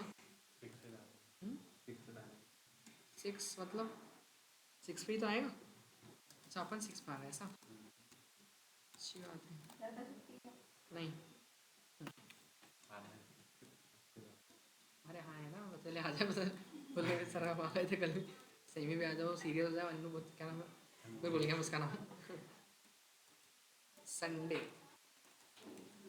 संडे, ठीक है। और फिर देखो अगर किससे, अगर 7 तक है तो ठीक है, लेकिन अगर किससे मैच नहीं होगा तो फिर अपन क्या करेंगे, एल्स में जाएंगे ना, और एल्स में जाके क्या लिख देंगे, इनवैलिड इनपुट, ठीक है, ये मैसेज दे देंगे, प्लीज एंटर नंबर दैट इसको इफ एल्स को कैसे यूज करते हैं, 1 2 7, हाँ कैसा और मतलब, क्या काय में यूज करते हैं, जैसे ये प्रोटीन 1 हो गया। बताता हूँ, रुक जाओ तुम्हें, ठीक है। ये क्वेश्चन समझ में आ गया पहले पूरा, इसमें कहीं कुछ समझ में नहीं आ रहा कोई लाइन तो मेरे को बताओ, है ना। पहले क्या होगा, डे आएगा यूजर का, बस ये लाइन समझ नहीं आ रही, बिटवीन 1 to 7 इसको प्रिंट करेंगे तो क्या आएगा उधर पे, यही तो आएगा छपा हुआ पूरा, वहाँ पे लिखा हुआ वहाँ पे लिखा आ जाएगा ना ऐसा। देखो सुनो, इधर रन किया मैंने, तो ऐसा कैसा मैसेज आएगा आपके पास, एंटर नंबर बिटवीन 1 to 7, अच्छा अपन तो ने 1 से 7 अपन ने एक मैसेज दिया है ना कि आपको 1 से 7 के बीच का नंबर, आप कुछ भी ले लो, 5 लो 4, मैंने 5 एंटर कर दिया, तो देखो 5 में क्या आ रहा है, फ्राइडे, आप 3 लिख दोगे तो कुछ और आ जाएगा, 1 लिखोगे तो कुछ और आएगा, 7 लिखोगे तो क्या आ रहा है देखो, संडे। अब मैं 9 लिख के देखता हूँ, 8 लिख के देखता हूँ तो क्या आएगा, invalid input, please enter number between 1 to 7, आ रहा है क्या समझ में। तो ये ऐसे अपन यूज़ कर सकते हैं कि पहली वाली सही नहीं तो दूसरी चेक करे, दूसरी सही नहीं तीसरी चेक करे, तीसरी सही नहीं चौथी चेक करे, ऐसे जितनी भी कंडीशन होगी सबको वो चेक करे, और कोई भी अगर मैच नहीं होगा तो फिर वो ये आखिरी में जो स्टेटमेंट होगा वो एग्जीक्यूट होगा। अब देखो इसका स्टेटमेंट लिखते हैं जो जो काम के लिए है। हाँ, मतलब उन कंडीशन की जो फॉल्स होने में चलता है कि सारी सही नहीं है तो फिर फॉल्स। अब देखो इसका यूज़ बताया, एक अच्छा सा एग्जांपल बताता हूँ आपको। इसका अच्छा सा एग्जांपल मतलब समझने के लिए एक कैलकुलेटर बनाते, कैलकुलेटर देखा अपन ने, चलाया कि नहीं,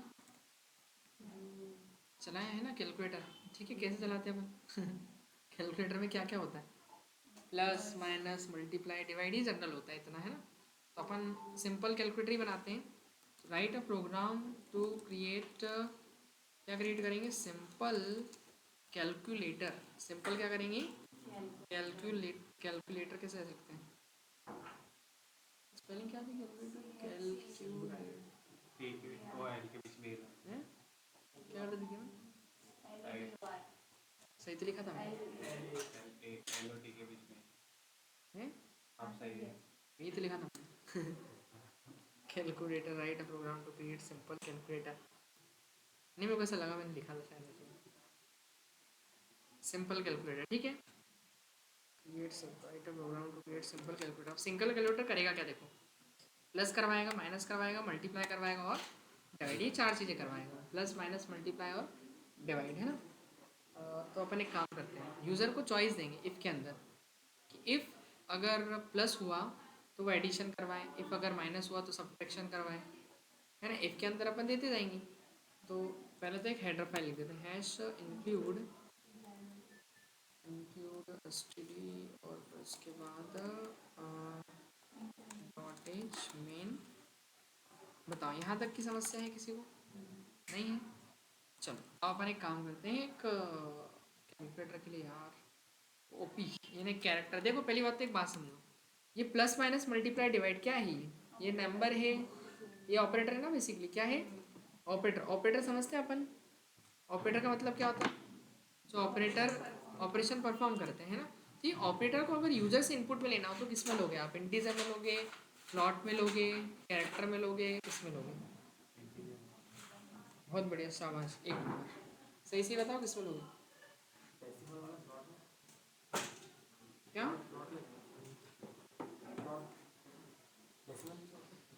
अरे कैरेक्टर की बात कर रहा हूँ, वो उसकी बात कर रहा हूँ, यूजर से इनपुट लिया जाएगा। एक डिजिट होगा।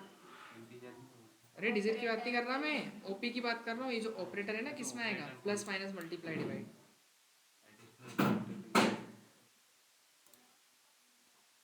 नहीं सोच पा रहे? इतना छोटा सा। अरे इनपुट लेना है, सोचो, थोड़ा दिमाग लगाओ, किसमें आ सकता है?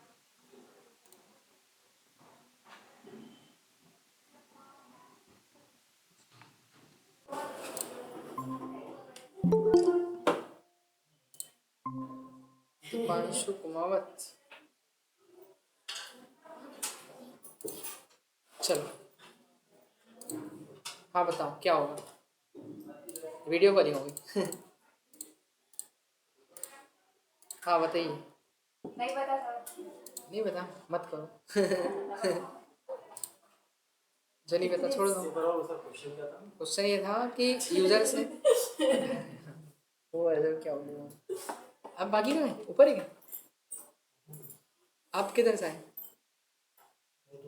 अरे ये क्या है बाकी? अच्छा वो पेन क्या है आप कुछ? वही देखा, तरबूज तरबूज दिख रहा है इतने सारे। बढ़िया है क्या? कहाँ ऊपर से नहीं आया आप? ओके ओके ठीक है, नो इशू। देखते हैं आ जाएंगे, कहाँ जाएंगे बच्चे। देखो हाँ, तो मैं किस पे ले रहा था? अरे क्या हो गया? क्यों? अरे आप बता, आपको क्वेश्चन क्या था? अरे यार वंशी का क्वेश्चन क्या था?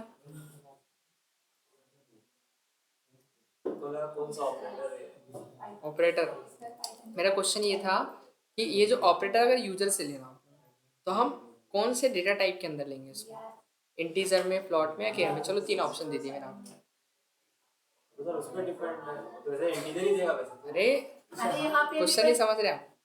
क्वेश्चन ये है कि अगर यूजर से इनपुट में अगर हमको ऑपरेटर लेना हो, हम वैल्यू की बात नहीं कर रहे, वैल्यू नहीं, वैल्यू तो इंटीजर में डालेगा, प्लॉट में वो अलग बात है।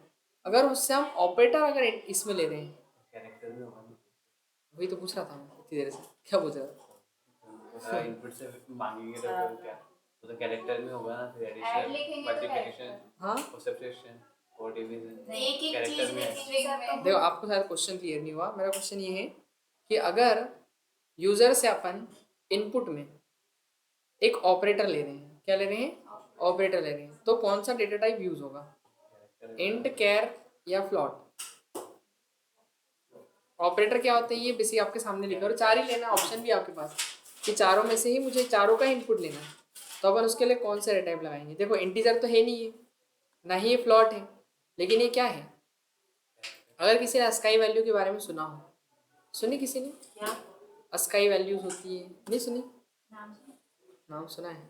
उसमें क्या होते हैं बेसिकली, ये जितने भी सिंबल्स होते हैं ये सब कैरेक्टर के अंदर आते हैं। किसके अंदर आते हैं? कैसी होती है वैल्यू, उसके बारे में भी बता दीजिए। अच्छा ठीक है, चलो देखो एबीसीडी अपनी होती है जैसे नॉर्मल, तो नॉर्मल जो एबीसीडी होती है वो कैसे होती है?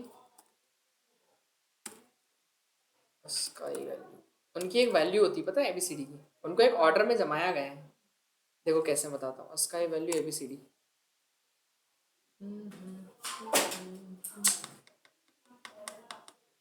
ये देखो, ये चार्ट है पूरा अपने सामने, छोटा सा आपको। ये क्या है, सेव हो गई क्या? बहुत छोटी दिख रही है लेकिन।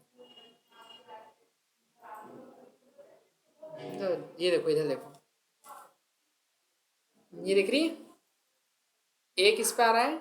97 में। कैपिटल ए 65 में आ रहा है। बी किस में आ रहा है? 66 में आ रहा है। अब देखो इसमें प्लस माइनस भी कहीं कहीं, ये देखो, ये दिख रहा है प्लस, तो प्लस आ किसके अंदर रहा है? ये देखो आप क्या लिखा है ऊपर, कैरेक्टर के अंदर आ रहा है ना, वो CHR मतलब कैरेक्टर टाइप। क्लियर है इतना? तो ये सब ऐसे एक ऑर्डर, एक सीक्वेंस में सारे इनको स्काई, ये स्काई वैल्यूज कहलाती है। यहाँ से चालू होती है, दिख रही ना, दिख रही है 00 से 101, ऐसे सबकी अलग अलग वैल्यूज होती है, दिखाई दे रही।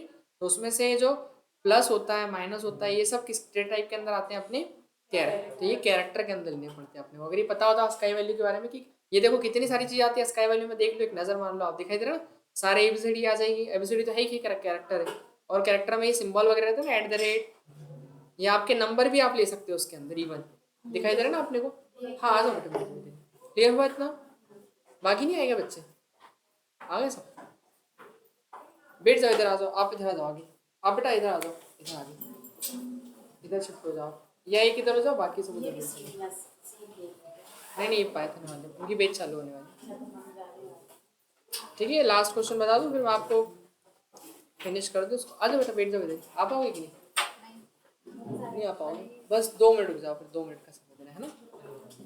ये काम करते चलो, इसको आप ट्राई करना, कैरेक्टर से यूजर से इनपुट लेके ट्राई करना। अभी एक बता दो। क्या बता दो? इनपुट एक ओपी नाम से वेरिएबल मान लिया, किस नाम से? ओपी, और यूजर से इनपुट आप ए भी तो लोगे सही, नंबर मतलब। फिर उसके बाद क्या करोगे? एंटर एनी ऑपरेटर, पहले क्या लेना? कोई ऑपरेटर लेना। ऑपरेटर में क्या क्या ले सकते हो आप? तो अपन इनपुट देंगे तो उसमें वो ऐसे वैल्यू लिखनी पड़ेगी। नहीं, एंटर एनी ऑपरेटर। अब ऑपरेटर मांगेगा तो यूजर क्या डालेगा? प्लस, माइनस, मल्टीप्लाई या डिवाइड, 4 में से कोई एक ऑपरेटर डालेगा। ठीक है, तो वो किस में आएगा? कैरेक्टर में आएगा। और उसकी वैल्यू किस में जाएगी? उसके लिए मैंने डेटा टाइप बना रखा है, दिख रहा है, ओपी नाम से। तो ये ओपी लिख दिया अपन, इतना क्लियर है? ठीक है बस। और उसके बाद ए और बी की वैल्यू लेनी है अपने को। अब कंडीशन में थोड़ी बताऊंगा, वो आप सोचना। एंटर एनी 2 नंबर्स, पता है, फिर स्कैनएफ लगा लोगे आप, लगा लोगे ना, %d, फिर एड्रेस ऑफ ए में, फिर कॉमा, दूसरा एड्रेस ऑफ बी में, ये कर लोगे आप। फिर क्या करोगे कि इफ यदि समझ गए, ए की वैल्यू अगर आपकी, ऊपर जाना है क्या? चलो ऊपर ही चलेंगे, उधर सामने जा रहे। हाँ ठीक है, आप चलो बेटा उधर से वो था ना सामने प्रोग्राम, क्या बोलते हैं उसको, टाइम सही वही बोल रहा था मैं। नहीं, मैं बोल रहा था प्रोग्रामिंग की क्लास सामने। ठीक है चलो, तो ए की वैल्यू बस आप अपनी इतना बता रहा हूँ, आगे नहीं बता रहा हूँ, समझ जाओगे ना, आप कर लोगे ना। ऑपरेटर भी आ गया, दोनों आ गया, अभी लगा के चेक करते रहना और बनाते रहना। क्या कल के मैंने कर तो दिया आके, अभी आप आए थे जब कर दिया भाई के दिमाग लगाओ अपने। अरे सर हाँ क्या? सर, आप कल बता दीजिएगा, लेकिन अभी नोट्स आप आज ही सेंड कर दीजिए, तो ऊपर का तो सुनो, एक ग्रुप पे मैसेज डालो अभी पहले, ताकि मेरे को रिमाइंडर नहीं, मेरे पास बहुत सारे। कौन से ग्रुप पे? अपने वाले ग्रुप पे। कौन, कहाँ का ग्रुप? अरे वो अपना वाला बेटा, आप क्या डालना है? Reminder, sir please send notes आज की क्लास के जो भी कोड, ताकि मेरे को रिमाइंडर रहेगा ना, फिर मेरे पास क्या तो। हाँ दानिश का डाल दिया गया, आपने डाल दिया मैंने, क्या बोल रहे हो? कर दिया। Thank you sir. हाँ टाइमिंग का वो पूछ लेना, आप समझ लेना अभी है ना, जो भी है। अरे इसको बताना यार, पानी पी ग्लास हो ना, लैपटॉप है।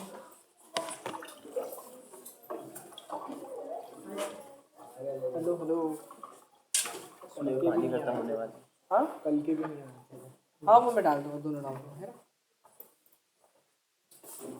ठीक है, थैंक यू। यहाँ बैठो आप लोग ना, सकल सभी स्टूडेंट्स।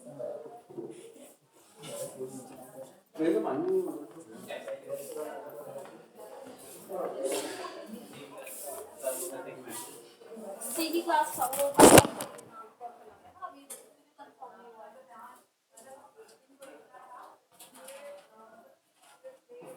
कर ले इसको ले। अरे मैं बोल रहा था, क्या बोल रहा था? यार जल्दी छोड़ा करो ना, बैच को मुझे वेट कर रहे अरे वो उनको बराबर करना था, मेरे को बड़ा बड़ा हो तुम बराबर करने के लिए। सुनिए पैकेज क्या है? वो को दे दो अंगा। बहुत बढ़िया।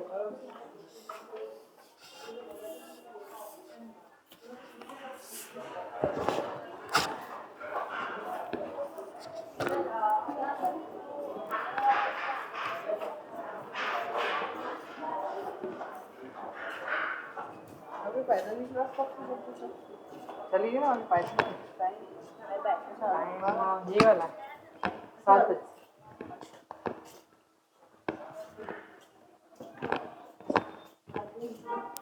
किधर है, किधर है?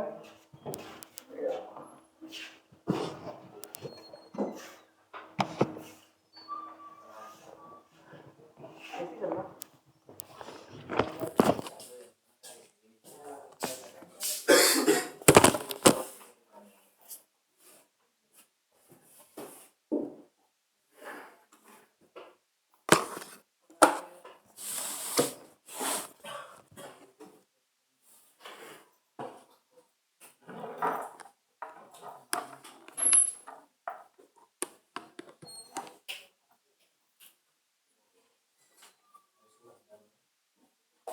सफोकेशन होगा बंदा। हेलो वॉइस आ रही है दीपांशु? स्क्रीन दिखाई दे रही? नहीं ठीक है, कोई दिक्कत नहीं। करना हो तो क्या करना है, बंद करना है? आ रही है सर।